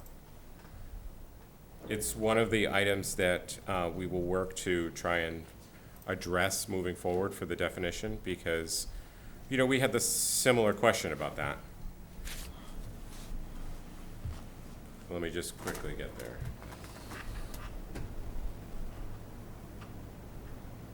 I think you can tell by now that I don't have it memorized. So as you can see on the screen, it's the first thing. It's two one-family dwellings built together at the same time and separated by a fireproof division with no openings. That is your definition of a semi-detached dwelling. And then two-family is further down, and I'm guessing you know the definition there, but it's a detached dwelling designed for two families. So essentially, if I'm reading this correctly, it's essentially two units butt up against each other, sharing a common wall. That's semi-detached. And then a two-family structure could be vertically separated, could be horizontally separated, could be some combination there too, but it's a structure designed for two families. One footprint. One footprint, correct. And how it's been determined in the past is, there's at least one wall where there's living space on both sides. Either side. Yeah. Either correct. side, to different units. Correct. And so a lot of times you see upstairs attic over garage, with a garage underneath. I built a couple of them, and that was the determination. So that's always been We built a one lot right of over board. there. Yeah, Right. yeah, okay, that's been the rule for a long time. And for the record, so what you're looking at here is the residence district's use table. And so you'll see why the article is phrased the way it is, because semi-detached and two-family dwellings is already an itemized use in that table. So essentially, under this article, what we would be doing is changing the ends SP. to SP-P, currently, as drafted in the article. So that would be a special permit with the planning board. Okay, Charlotte? This might be another terminology question. Where do duplexes fit into this language? It's just a common term for a two-family dwelling. So semi-detached and two-family dwellings and duplexes are all the same. Yes. So were this to pass, this would take us into accord with what the state is asking? No, not technically. So that's sort of a loaded question. So the state, my understanding is that the state is moving forward with legislation that would allow duplexes by right in all zoning districts that allow single-family homes. That is still pending its way through the legislature. So to answer your question directly, that hasn't technically passed yet, but this, if passed the way it would, or is presented, it would not be essentially consistent because your article says that you would allow it by special permit. And that law, if passed, would allow it by right. So it's not quite consistent.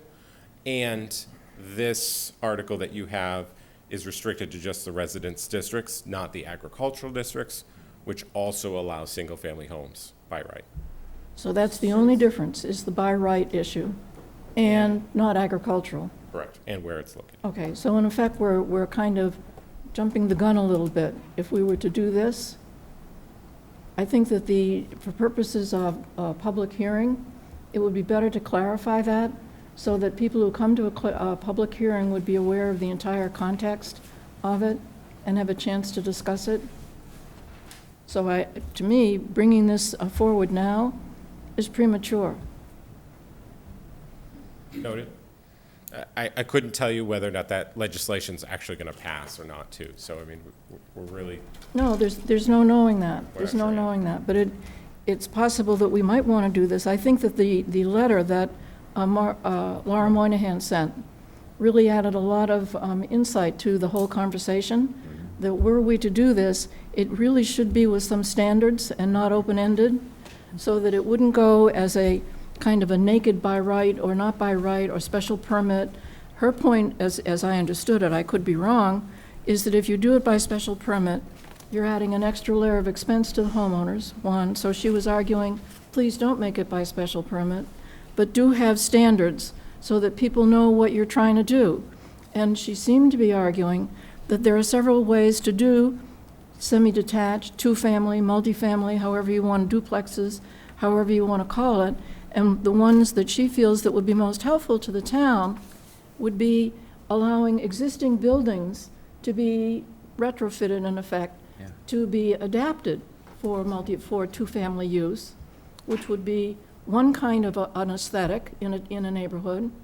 And another would be, if you're building a new one, to have some standards for that, of what that might look like, so that it would fit better into existing neighborhoods. Particularly, were we to decide that, yes, we want to have semi-detached, two-family, duplexes, whatever you want to call them, in all the residential districts, that we would still be able to be having some say ahead of time that would be guidance to people about the aesthetics of it and the way it might change their neighborhood.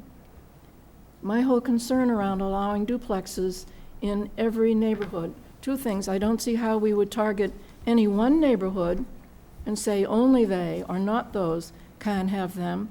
That really is unjust, actually, across the town. Or how we could say, yes, go ahead and do whatever you want. We should have some standards. The way this would be going forward is without that guidance.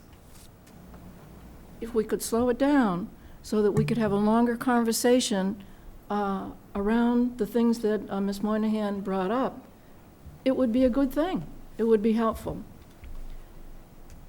The other part, because there are three kind of overriding, competing concerns in adding this kind of density.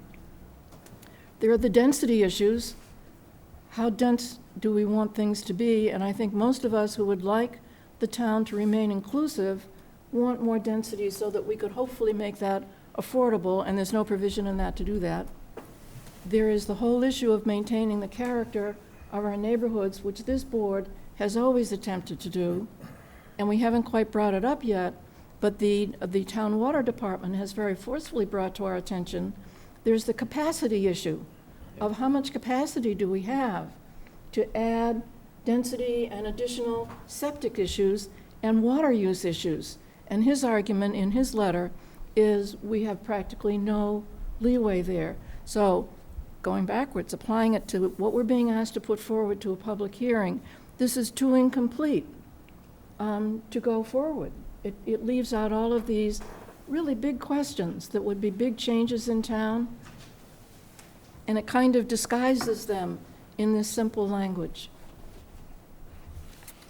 All right, Jim, you got a Yeah, I question? just have a question. What's the difference between a special permit and a by right with conditions? I mean, the whole reason why you by right is you just apply for a building permit to get Building it. permit, right. But when with conditions, it sounds like it's a special permit. Well, I can tell you that a special permit is a discretionary permit issued by a special permit granting authority, being the planning board or the zoning board of appeals. A building permit is issued by the building commissioner. Who applies the conditions? That's my question. With the building permit? The building commissioner. Charlotte's proposing that we do this, we put conditions on these by right uses, and I have a hard time understanding the difference between that and a special permit. Well, I mean, I guess in both situations, a special permit and a building permit could be denied, but in a specific situation, a special permit granting authority could deny a special permit because it is discretionary, and there are decision criteria for issuing that. My question, when it's by right, we're talking about moving some of these things into a by right issue. Right. And Charlotte and other people suggested, well, we should put conditions on it. No, some. Put What? conditions on some Okay, some. and distinguish among them. They're not all the same. Some you might say, by right, would be good. That would be a better thing. And some you would say, no, that needs conditions in order to protect these other values. I think condition sounds like a special permit. That's what Yeah, I mean, I'm they're- confused. I guess you could call them similar, but they're definitely not the same. Okay. So we're kind of moving forward here, like, I would All right. say, almost out of. Just a out of- language thing, I was having a hard time understanding. Out of order here. So what I want to do, we have a couple of people in the audience that have been invited here. Scott, would you, health agent? Because we're talking about multifamily and duplexes, and I wanted to have the board hear about. He's got a longer ride. I don't know if you want to take that first. About the health Scott McGann, issues. health agent. I just want to, I'm going to be brief.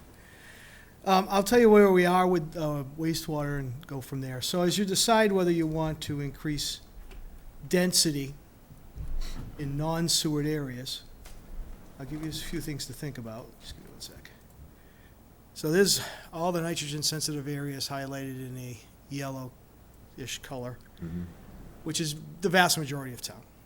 So right now, as the wastewater plans are being developed, what is required now is all new construction, and by using the definition in Title V, which means new homes, vacant lot being built, increases in flow, an existing home with an added bedroom, or raise and rebuilds regardless of the number of bedrooms.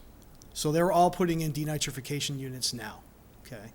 And so that regulation is existing. As the wastewater plans develop, and Amy Lowell comes to us and says, we're gonna do, IAs here, and we're gonna do sewer here, the Board of Health's gonna add extra triggers, right? So if you have an area in town where you know you're not sewering, and you know you need X number of IAs, why would you not have other triggers in the future, such as sales or such as replacements and so forth?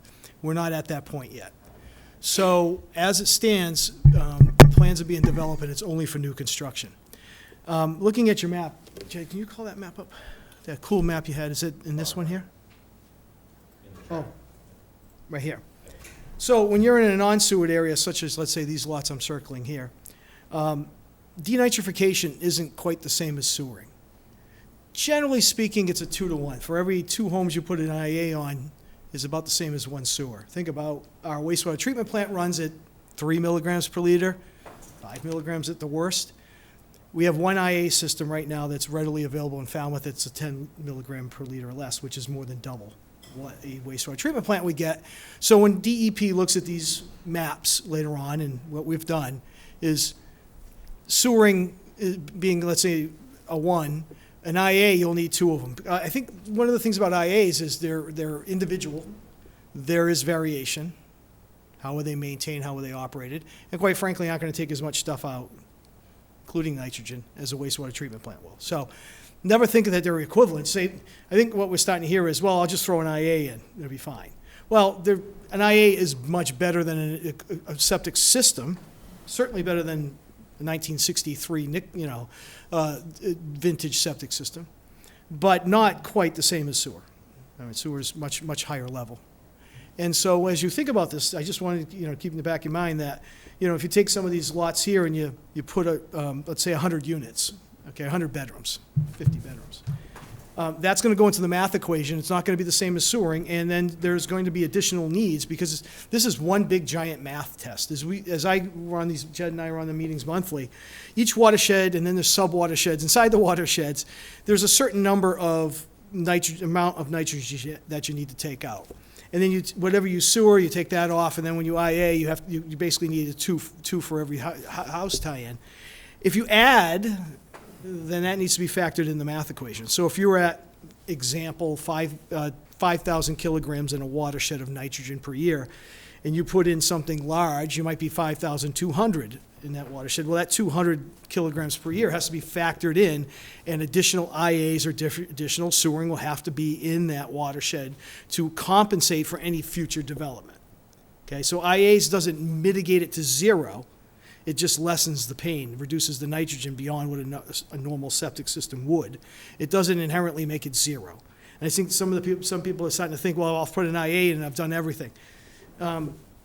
The best IAs are right now between 5 and 10. There's only one, and it's not even general use approved yet, which kind of scares me. But that's another topic. Is that the one unit is provisional.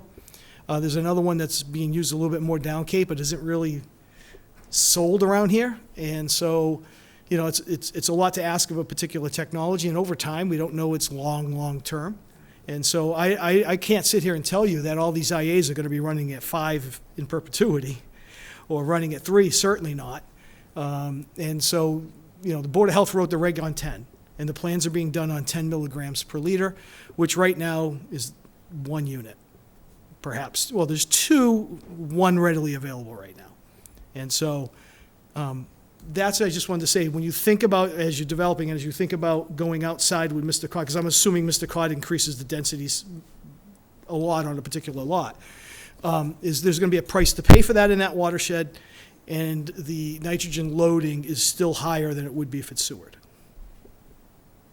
So you said the town's mandated a certain IA to use now? Well, they didn't rate a certain brand. They said 10 milligrams per liter. Now, now you've been a developer and you've put in your fair share of denitrifications, and if you've been in the business, they have an approval of 19 milligrams per liter, not 10. 10 is the new gold standard for denitrification. There's 2 units that are hitting 10. One is the Nitrex, which is a combination of 2 different technologies, which I've seen a couple go in, and the other brand is Nitro, which is what pretty much every single one in the last year has been coming to the Board of Health for approval. Is the Board of Health mandating one of these 2? No, they're mandating by what its performance is, and because those 2 are the only 2 getting 10, there is no other ones in the hopper, right? Until the technologies get to the point where we have 5, 6, 7, or 8 to choose from, I wish there'd be that kind of number, where you can just get one that gets under 10. So they're using a milligrams per liter because that's what the plans are being done on. And are you getting any issues with developers or builders because these are not state approved yet?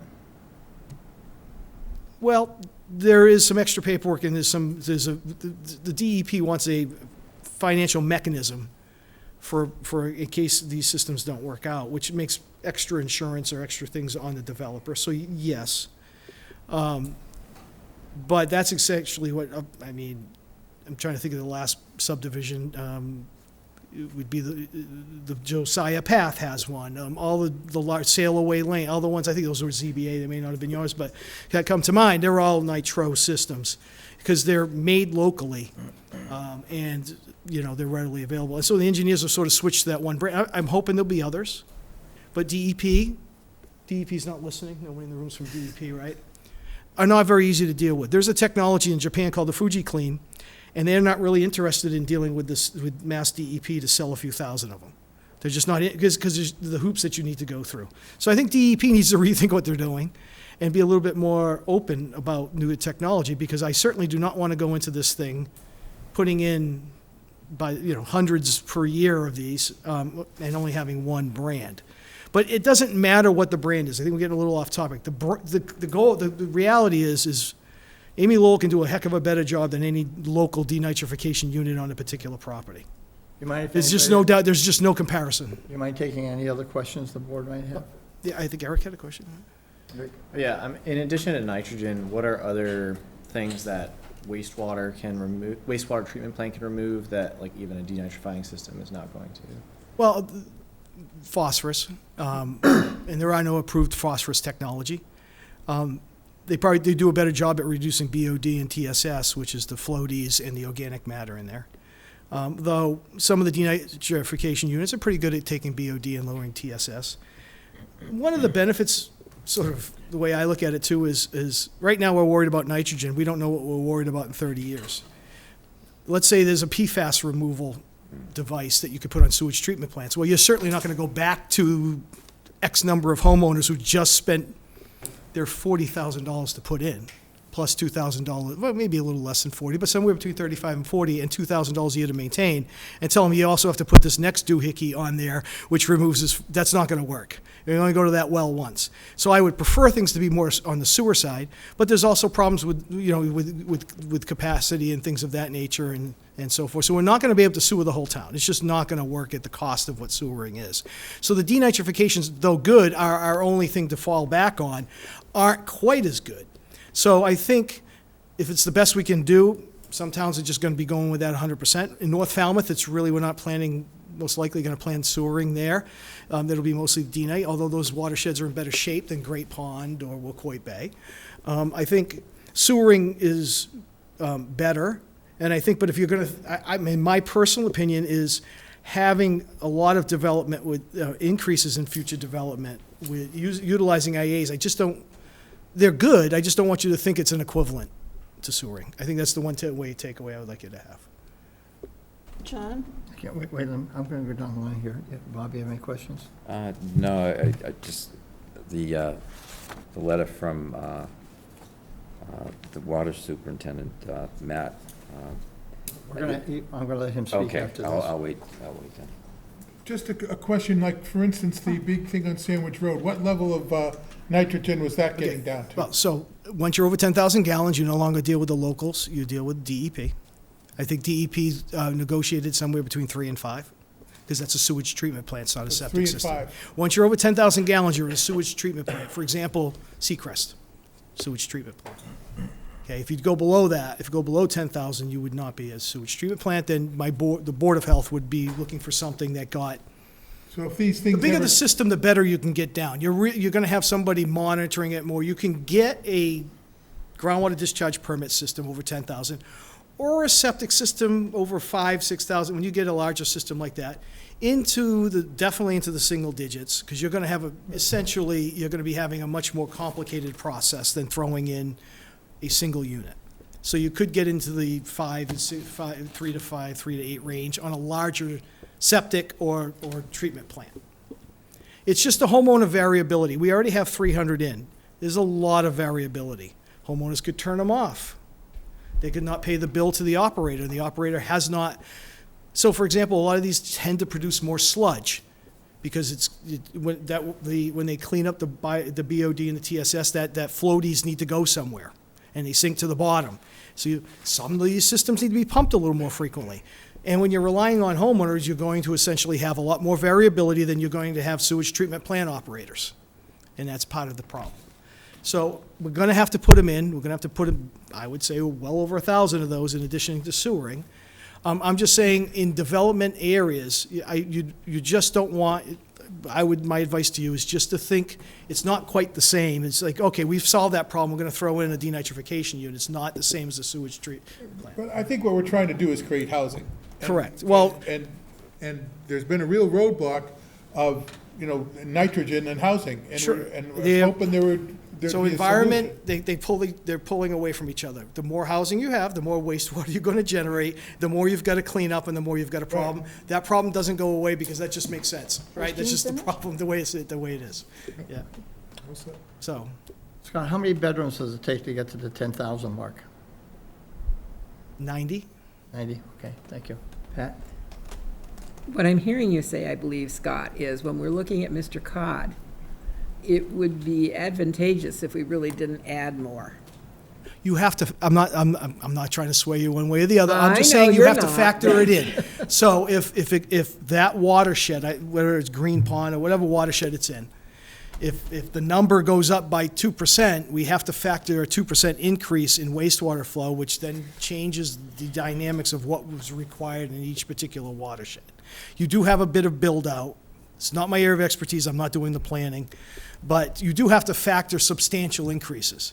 The board tries to mitigate that now by saying throw an IA if you're adding a bedroom, so at least we're not going off in the weeds over the next 15 years and we have an extra 1,000 bedrooms or 250 bedrooms in a particular watershed. So we're putting the IAs on because we don't have sewer there. Does that answer your question? Well, kind of. Okay, I'm sorry. Okay, let's say Kenyon's Corner isn't in this, but let's say it would be maybe a good thing to put a Mr. Cod right there. Sure. Because it's not particularly charming or anything like that. It's already what it is. Mhm. If we did something like that there, would it a large IA system, or would you then require a mini compact sewage treatment plant? Well, it depends on what their gallons per day is and what their flow is. So there's no questioning, if the design flow by the developer is 10,000 or more, I have nothing to do with it, it goes to the state. Okay, that's what I was Anything less, it hearing. goes to the Board of Health. Okay. And the closer you are to the watershed, the more impact you have on it. That property, particular one you mentioned, would be close to the watershed. Therefore, it would be more impacted by any future development. It's just something I would caution you to think about is that, sewer, treat it, ship it out to sea is what our goal is, right? I would imagine they'll, at some point in time, as we work our way to, Seacoast and Sea Pit with a sewer, long after I'm retired, I won't be here then, maybe I'll be on the planning board. No, I'm just kidding. Is that sewer would probably, with our hopes, be available at some point to people on Main Street, that'd be East Falmouth Highway, but we're when not we at that sewer point now. and dump out to the ocean, we're depleting our water supply too, particularly in times of drought. What do you mean, as far as reducing and not having septic? Yeah. Yeah, it was 0.1. It was the last study that was done. It was going to be a negligible impact at a 3 million gallon per day. So not much. 0.1 is the number. I have just had a Zoom with Amy, and that was Okay. the number. So it was an insignificant amount, but that is factored in with the design, because you would obviously you're not taking your wastewater and putting it back into groundwater. Right, we're not. Yeah. So I know I've been following this in the enterprise, which has done some complex down. reporting there. I'm still concerned. Did you have a question? Yeah, so all this density is close to the bays and estuaries and all that. If we switch gears and push density further inland, would that have any effect, or? So, very interesting. Amy's just brilliant. I don't know if you ever have a chance to talk to Amy. Jed and I were on it today. I was just blown away with 50 people from the state and the feds, and she just killed it. Anyway, so Amy, if you're listening, pretty much every water body, every place in town goes through either a freshwater or a saltwater abatement. It goes to a pond or a saltwater. So there's really no escaping it. Yes, though, if you are up off of Boxbury Hill Road or Cloverfield, you're farther, there is mitigation through the soil and attenuation in the soil. So yes, it would be. But, if you're up that high, you're probably feeding into the Coonamessett Pond, a Crooked Pond, and then you get the Crooked Pond well. That's the reason why we're looking for an outfall pipe, in my opinion, is there's no easy place to dump it. Yeah. And the only place that we don't have nitrogen sensitive, it's boulders and nasties and the moraine, so. Charlotte? Scott, would it be fair to summarize, because you've given us a great deal of information, that from a health standpoint here in town, increasing density in this way by extending Mr. Cod out to the villages is not but you're cautioning us against it, because there's an impact to how much the soil can handle and how much an IA system, the technology is not quite up to cleaning it, that the town's decision to say on the sewers was a good decision. I wouldn't try to sway you. I'm just saying it needs to be factored in, and just don't think of an IA or a sewage treatment plant as localized sewage treatment plant on site doing quite the work that what our sewer would do. I'm not going to sway you not to do it, because I understand the need for housing. I've got a 21 and a 23-year-old, I understand. So, In addition to trying to do housing, we are trying to protect our soil, we're trying to protect the aquifer, we are doing more than urging more housing. There are more responsibilities than that.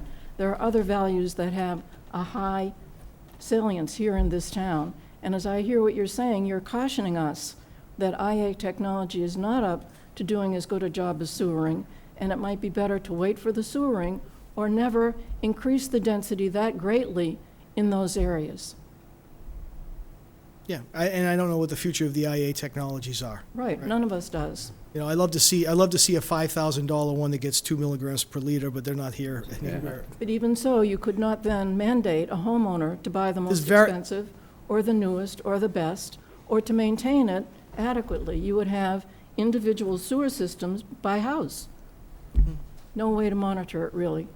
Well, they're developing a responsible management entity to try to oversee it. Instead of, so that has, all that stuff's being working on, and how fair, the select board just determined, to get a committee going about how is it fair to distribute, because there'll be some people that don't need denitrification, there's some people who pay for the sewer, and some people will be essentially burying a RAV4 in their yard by cost, because that's essentially what they cost, the cost of a car, buried in your yard, plus $2,000 a year, which is the maintenance on the car. So, and unfortunately, my nickname at the office now is Dream Crusher.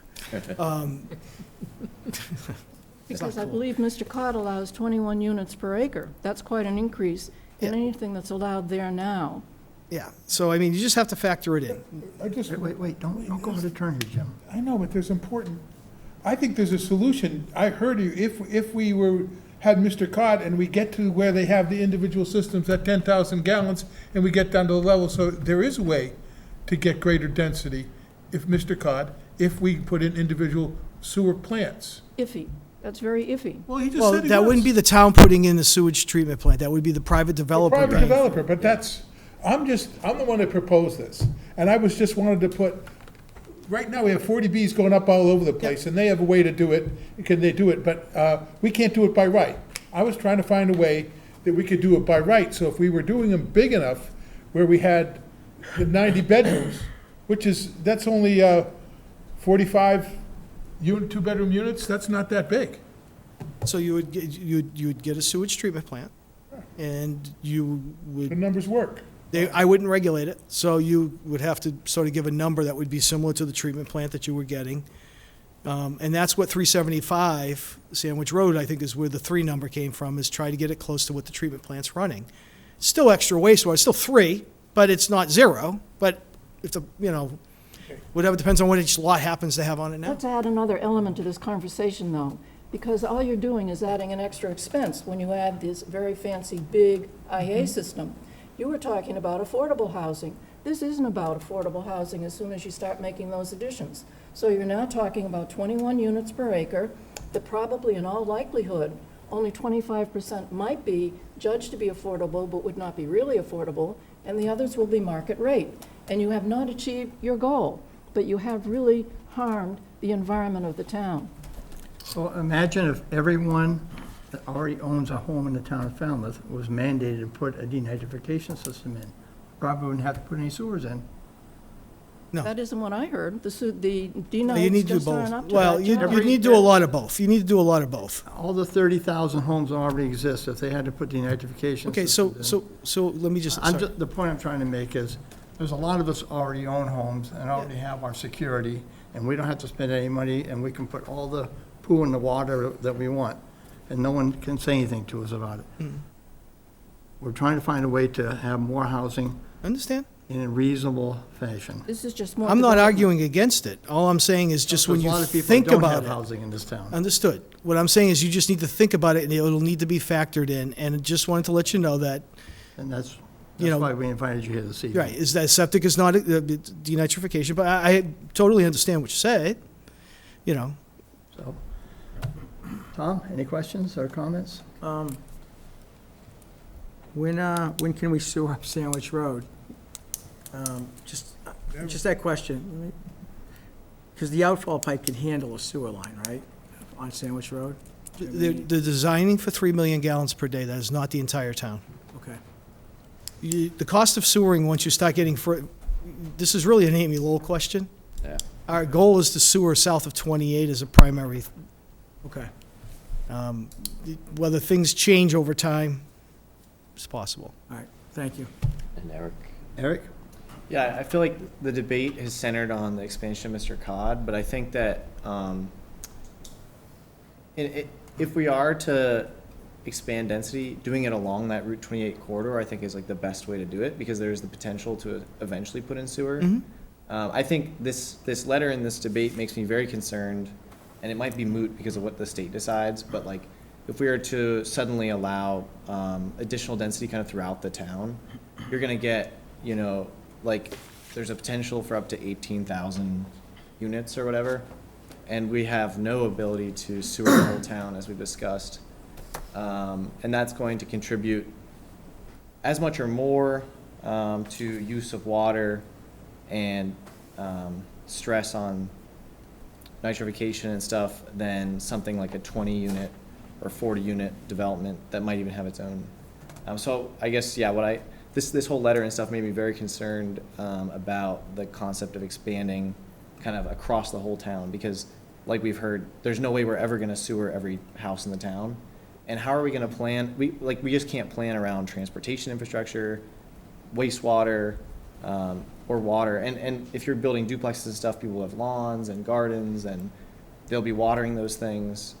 Whereas I like the Mr. Cod insofar as I actually think if we're to approach this problem and we want to create more housing, it's probably the most efficient from a resource perspective. And it seems like would maybe leave us the option to like sewer and deal with other contaminants beyond nitrification. Like you said, PFAS, I think microplastics will be a growing concern in the future. And sewering technology is rapidly advancing in terms of like removing those other sorts of contaminants. There's no way that we'll ever get like thousands of duplexes and stuff across the town to like accommodate those issues. So I get yeah, this letter concerned me a lot, I would say. But I don't think that it makes me want to throw the Mr. Cod expansion out the door necessarily, because I think it is one of the better approaches. All right, thank you. The letter you're talking about is probably from the water department? Both this and the water department, Okay. both things. All right, Scott, thank you so Yeah, much. just one quick thing, the previous one with the small lots, keep in mind that septic still would have to fit. And in the purple, you're limited to 1 bedroom per 10,000 square feet of lot space. So it won't work for everybody, because I think last time they're not going to say that Title V will still take precedence over any of that. So- Those are wellhead areas, right? Yep, the wellhead That's area. So never the toughest spot is over here, Yeah. north side of Jenkins Pond. There's a lot of small lots that are 6'5", 6'10". We They're always still limited to the 1 Kill bedroom per ourselves if 10,000. we put it there. I don't make the rules, just enforce them. Scott, thank you very much. Before our next, Matthew Lannon. 1 second, please. Matt. Before we go any further, we need to adjust the temperature in this room. Oh, really? Heat it up. Before one of us can't talk My anymore. jacket off. I left my jacket, I left my winter coat and hat at home. Ew. Thank you so much. Yes, sir. Matthew Lannon, Falmouth Water Department, Water Superintendent.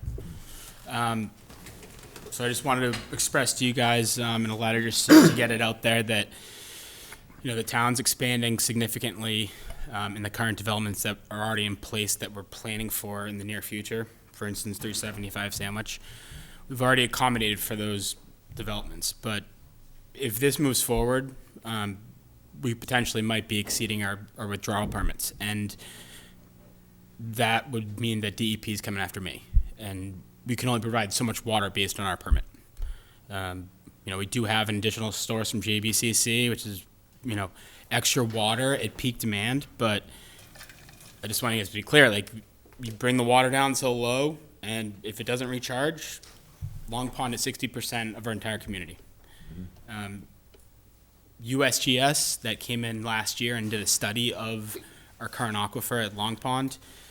In 2020 to 2025, they took the vertical datum of the total volume of Long Pond, and in 2020, when COVID hit, everybody came down here and they're here for a year or two. Well, in those 2 years was the least amount of volume in Long Pond because it was year-round residents. It wasn't seasonal fluctuations and allowed us the recharge in the winter. We weren't getting the snow, or if it was raining, it was just raining too hard, and it's not going to benefit the water system. My suggestion would be to hold off on this until I can potentially change our irrigation policies, because right now that's really what's killing us in the summer. People are not being responsive to turning their irrigation off when we're in a level 2 significant drought from May till the current state. People are saying, why don't we enforce this? Well, I have 17 staff members, 6 making the water, and 11 fixing the water system. When the restrictions come into place in May, I have the last 2 months of my operating budget to pay for overtime. And when do people put on the irrigation? Between 4 and 9 a.m. So from 4 to 7, I'm paying significantly more for someone to go around and police to turn off their irrigation, and then they don't do anything. So our only option is to turn someone's water off, and then you go to turn their water off, and they have a disabled person living in their home. They have senior citizens over 65 by CMR 22. You can't do that. So there's all sorts of stuff that is unforeseen that we have to deal with on our side, and there's a lot on the table for us to keep producing all this water for more builds. So that's where we stand. I don't know if anyone has any specific questions. I didn't want to get too in depth with numbers per se because I didn't want to confuse anybody, but they're. Do you have time for a few questions? Yeah, absolutely. Okay, we're going to start this end this time. Tom, do you have any questions? No. Comments? Charlotte? I was really persuaded by what you wrote. Thank you very much for writing to us. I can't imagine that we would go against your recommendation. Thank you. You can put up Mr. Cod and run out of water? I think Mr. Cod, as it is now, is fine, but extending it to the villages, already we've carved out a couple of villages that wouldn't be touched, is probably a really bad idea, and we would have to, is a bad idea, and would have to think about this business in relation to expanding density throughout the town in every residential zone. It's just a very huge concern. You know, if you're having guests to your house and they're all gonna stay overnight, you count your beds. If you don't have enough beds, you're not gonna do it. I mean, there are limits on what you can do with the place where we live, and this water is a real limit. All right, And we thank need you. to respect it. Thank you. Pat? Yeah, I've got questions and comments, I think. Sure. Okay. Do you measure salinity in Long Pond? Can't answer that. You can't do that? No, I can't answer that. I'd have to get back to you. Oh. The reason I'm asking is because Long Pond water level is dropping down. And at some point, seawater is going to start impinging on our water supply on Long Pond. A couple of years ago, my husband tried to find the answer to that, and no one would give it to him if it was being monitored, so. I'd have to get back to the planning board on that answer. I don't have that in front of me. I would appreciate that knowledge, Matt, because that adds to your problems, and it adds to our problems with what do we do with adding more residences that you don't have the water to supply. And we are in drought now. Correct. And I don't know that it's going to change when you hear with the National Weather Service predicting all these heat domes all over the place and getting horrible. And so that's one side of the equation, or maybe it's two sides of the same part of it. But we're also dealing with the state that is killing us, saying you will do it, even if you can't dispose of the sewage, even if you can't provide the water. We haven't done it yet. And how do you deal with the state and get them to work with reality?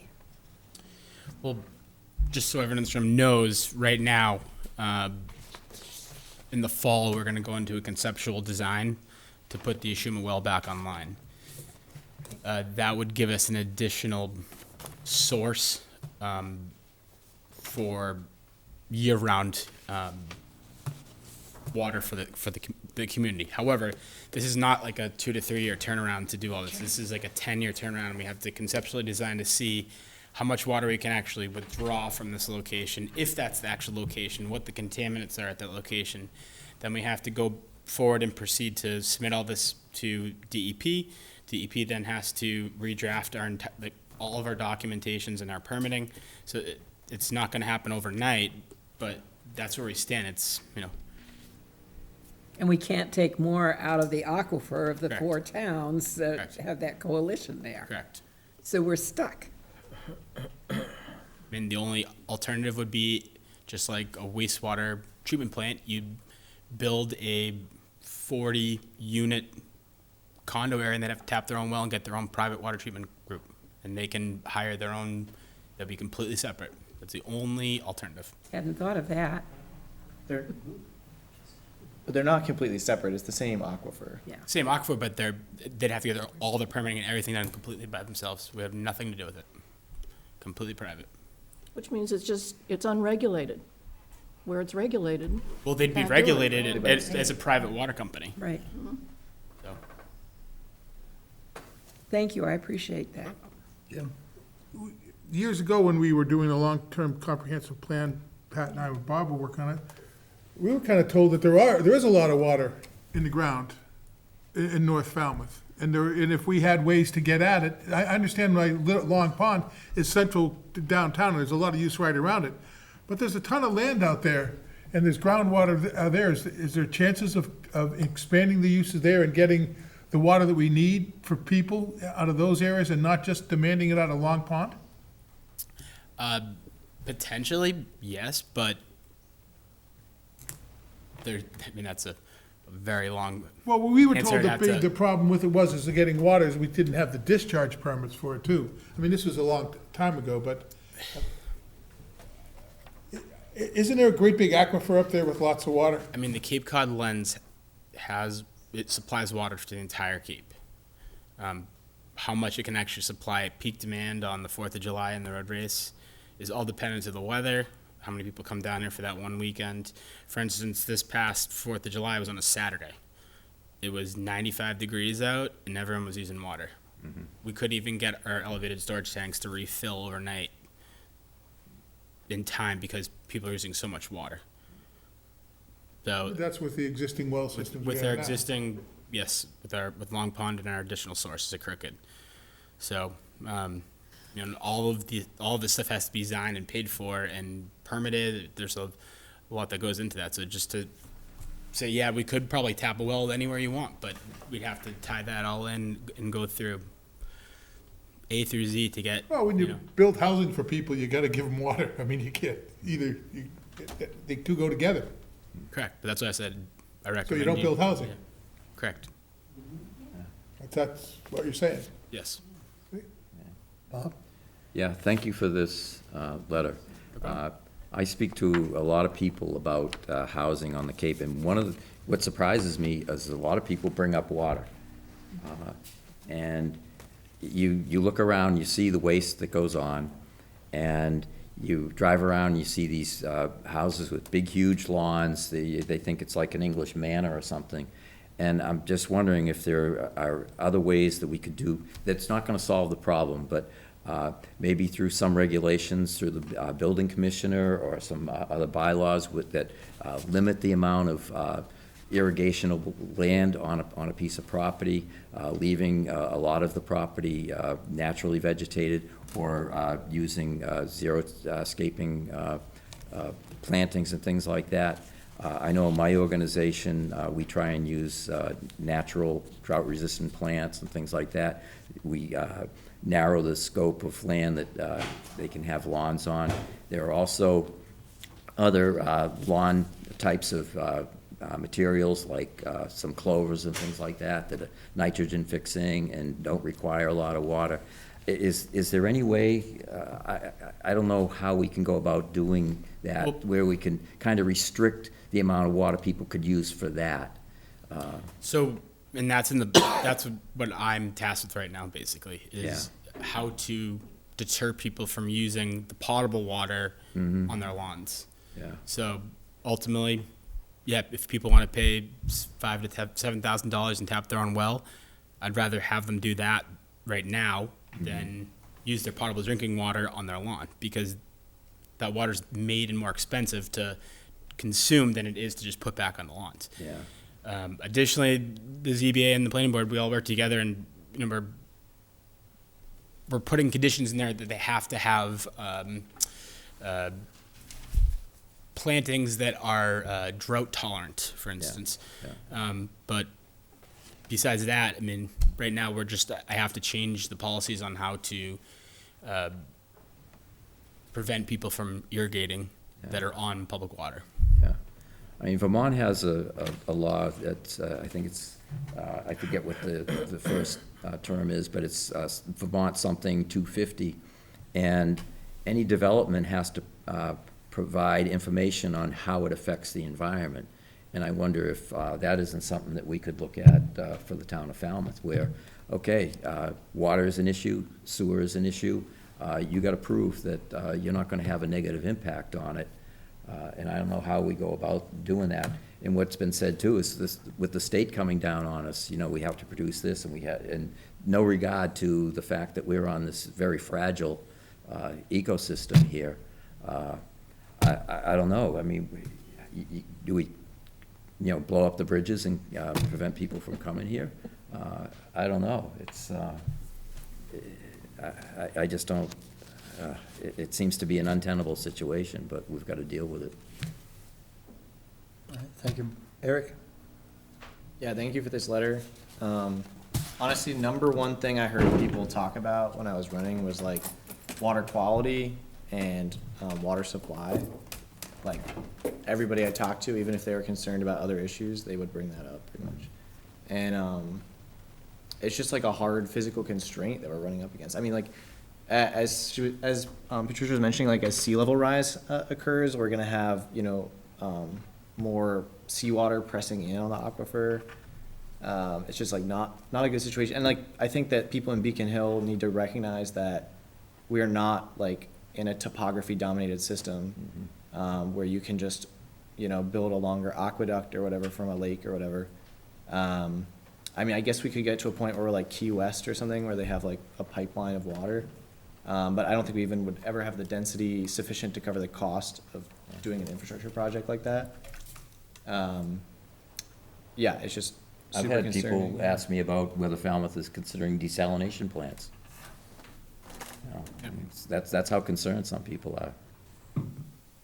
Yeah, and I think that when we're planning, now I think we need to think about something like what Vermont does with environmental impact. I think we need to be thinking about, as the state is increasingly removing our ability to regulate use, maybe we should be looking at form and how that can inform environmental impacts. And I think, yeah, like just having like lots of distributed development not planned around an infrastructure is like the worst thing we could be doing. Like, I think that, again, Mr. Codd's expansion, I think, is more suitable because like those are not gonna be units that have lawns and stuff like that is so challenging to enforce. But yeah, I think we need to be talking to the state about this, and I think we need to be thinking very carefully about what the infrastructure will look like to accommodate things. And I think like we're trying to address a poorly devised economic system that leads to all these problems and externalities. And like, this is a hard like physical constraint. Like we're not just gonna, like, I think the issues of affordability and stuff like these can be, we need to be looking at how we can inform tax policy and all the different legal frameworks that govern housing and stuff. Well, And here we're running into like, I don't hold them up all night here. okay, I'm sorry, but I was saying like this is like incredibly important, and I think people are very concerned about it. Yeah, and people are. I mean, there are residents that are conservative. We created a 3-tiered water price rate so that people would be deterred from using water compared to the old system. Before you paid a flat fee, and then you paid a fee, and then you paid per unit of water. Now we're paying for, if you only use 10 units of water, it's at this rate, but that's the cheapest. If you use the next 20, well, it's a little bit higher, but anything after that, you're paying almost $6 per unit. So when people come back with all these abatements now because they had a leak on the irrigation line, they get a one-time abatement if they qualify. After that, sorry, it's up to you to pay that bill. Just another thing to think about too is, right now, our annual statistical report that I run every year that's required for DEP, last year we were about 58 gallons per person per day. So you say 1 acre of land with 20 units and you have 20 bedrooms. So I don't know if you want to call that 2 or 3 people per person, but you're looking at just over 1.3 million gallons per person per year. Just take that into consideration. Per acre per year, is it? So if you have 1 acre of land and it's going to be allowed to have 20 units and you have 2 bedrooms per unit, each person in that home is going to use approximately 60 gallons per day per year. So 60 times 365 per person. Just mandate that people take a bath only on Saturday. Thank you very much. It's been very. We can't live here. Thank you very much. Have a good night. Okay. Thank you.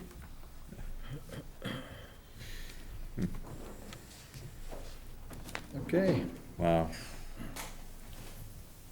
I'm going to ask if anybody in the audience wants to make any statements, have any questions at this point. Yes, sir.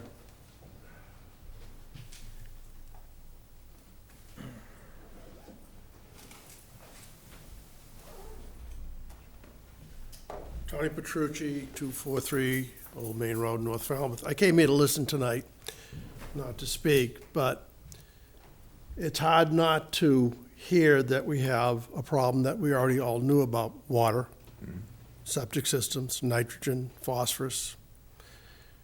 We hear about it all the time. And for you to begin to create additional housing at this point in time without coordinating between water, Board of Health, and the sewer department is premature. We haven't reached our SHI of 10% in this town, so we have one 40B after another coming into town. We have a lot of new housing that will be approved soon, likely approved soon because that's the way 40Bs are. And I think it's premature to continue to try. And I know some people want to just check off the box about adding housing. This is the wrong time. We have to protect this community.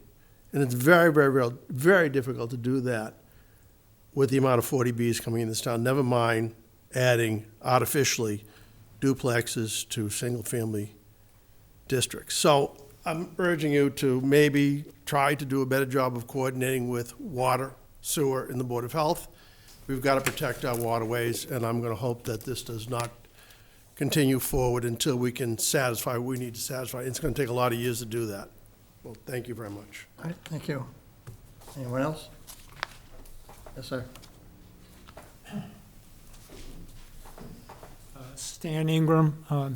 I just wanted this, originally came because I thought you were going to talk about duplexes on agricultural land, and I wanted to just put my 2 cents in as a person who's been involved in agriculture here in Falmouth for quite a while.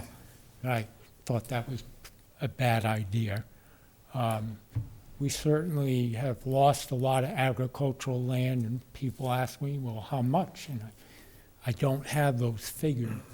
I think as a planning board and as a member, and me being a member of the Agricultural Commission, I think as a town, it's time for us to decide how much agricultural land in Falmouth we want to save, instead of, sort of start at that point.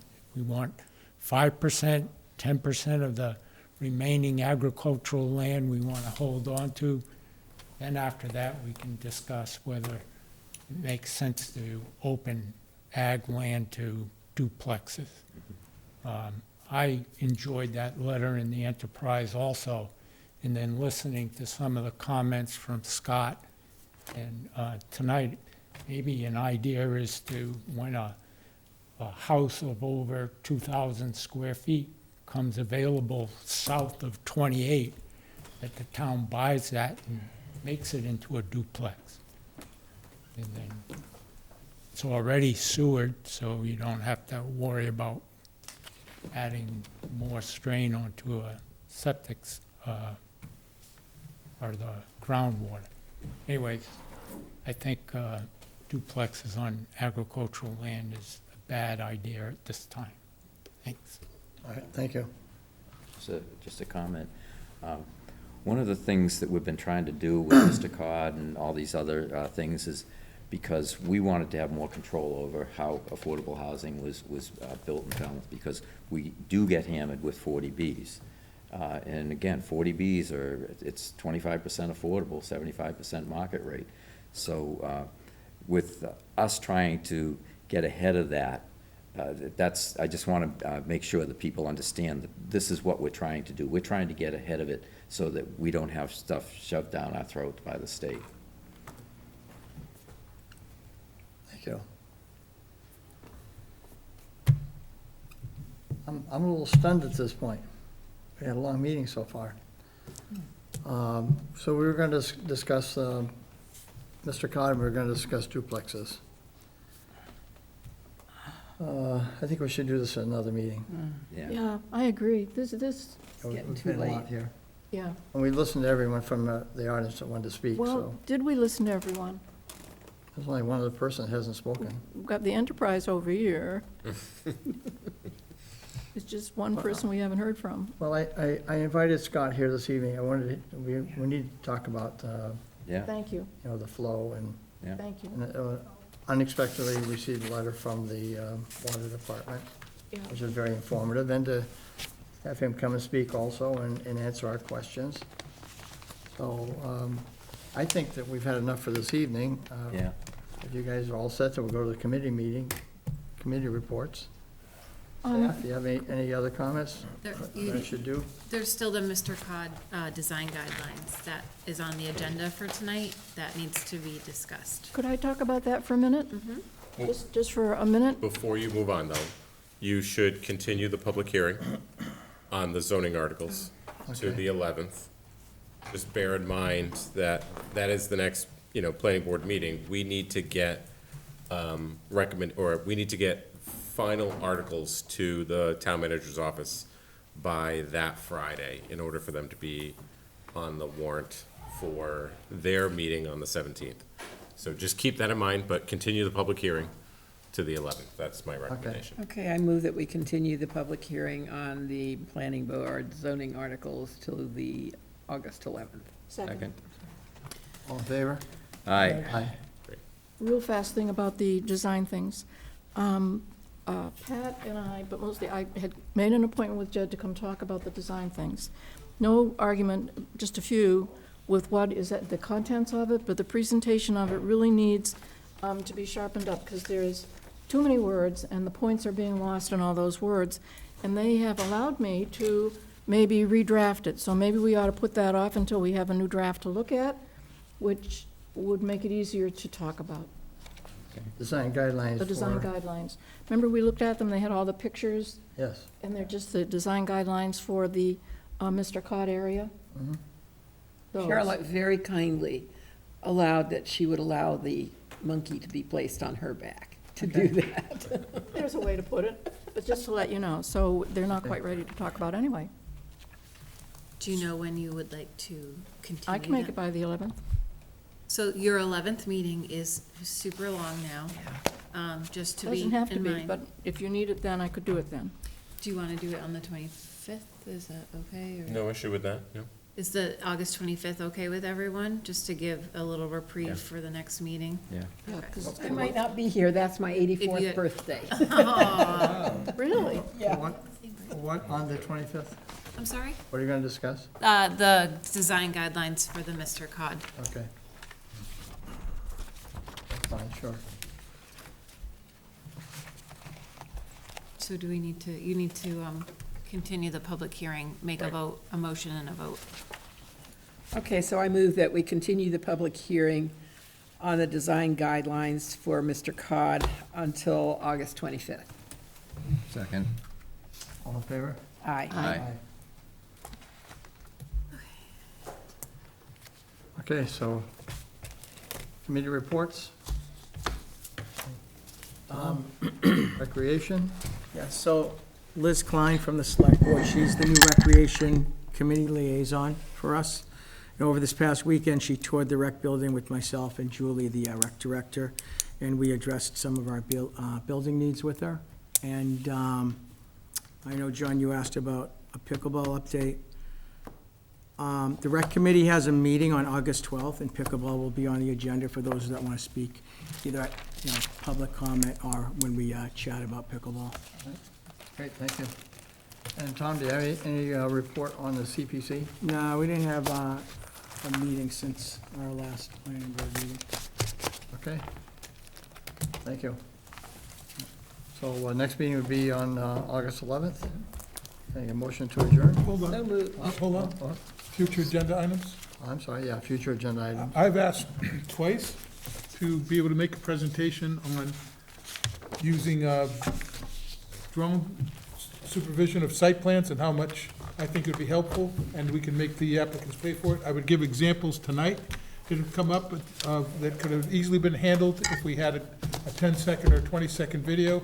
There's been subdivisions that we are talking about, where they're talking about people pouring concrete and doing things. If we required a simple, we have them draw these plans, but they don't show what's going on the ground. There's technology right now that's readily available, and I've asked John twice to be able to make a presentation, and I can't break through all the other stuff we do. We just forgot for this one, I'm sorry. We'll put it on the next No, one. I will wait till after town meeting, because I think. After town meeting? But I don't want to let it go, because I really think if you give me a chance, I could prove to you that I'm right. But if you don't let me do it, then I can't. Why don't we put you on for the 25th? I want on. You tell me when. We just did. 8:25? We'll put it on that agenda? 8:05, yes. Okay. 10 minutes. I can, actually, what I can use for an example is the one I did. I did a review of the Gifford Street pairing because I thought we were going to do a site plan review. And it's amazing what you can see. And it can be easy to beans to make the applicant. Well, we're going to put you on first Fine. at night. Okay? So you get a motion to adjourn, I did, So right? moved. Second? All in favor? Aye. Aye. Thank you. Yeah, yeah.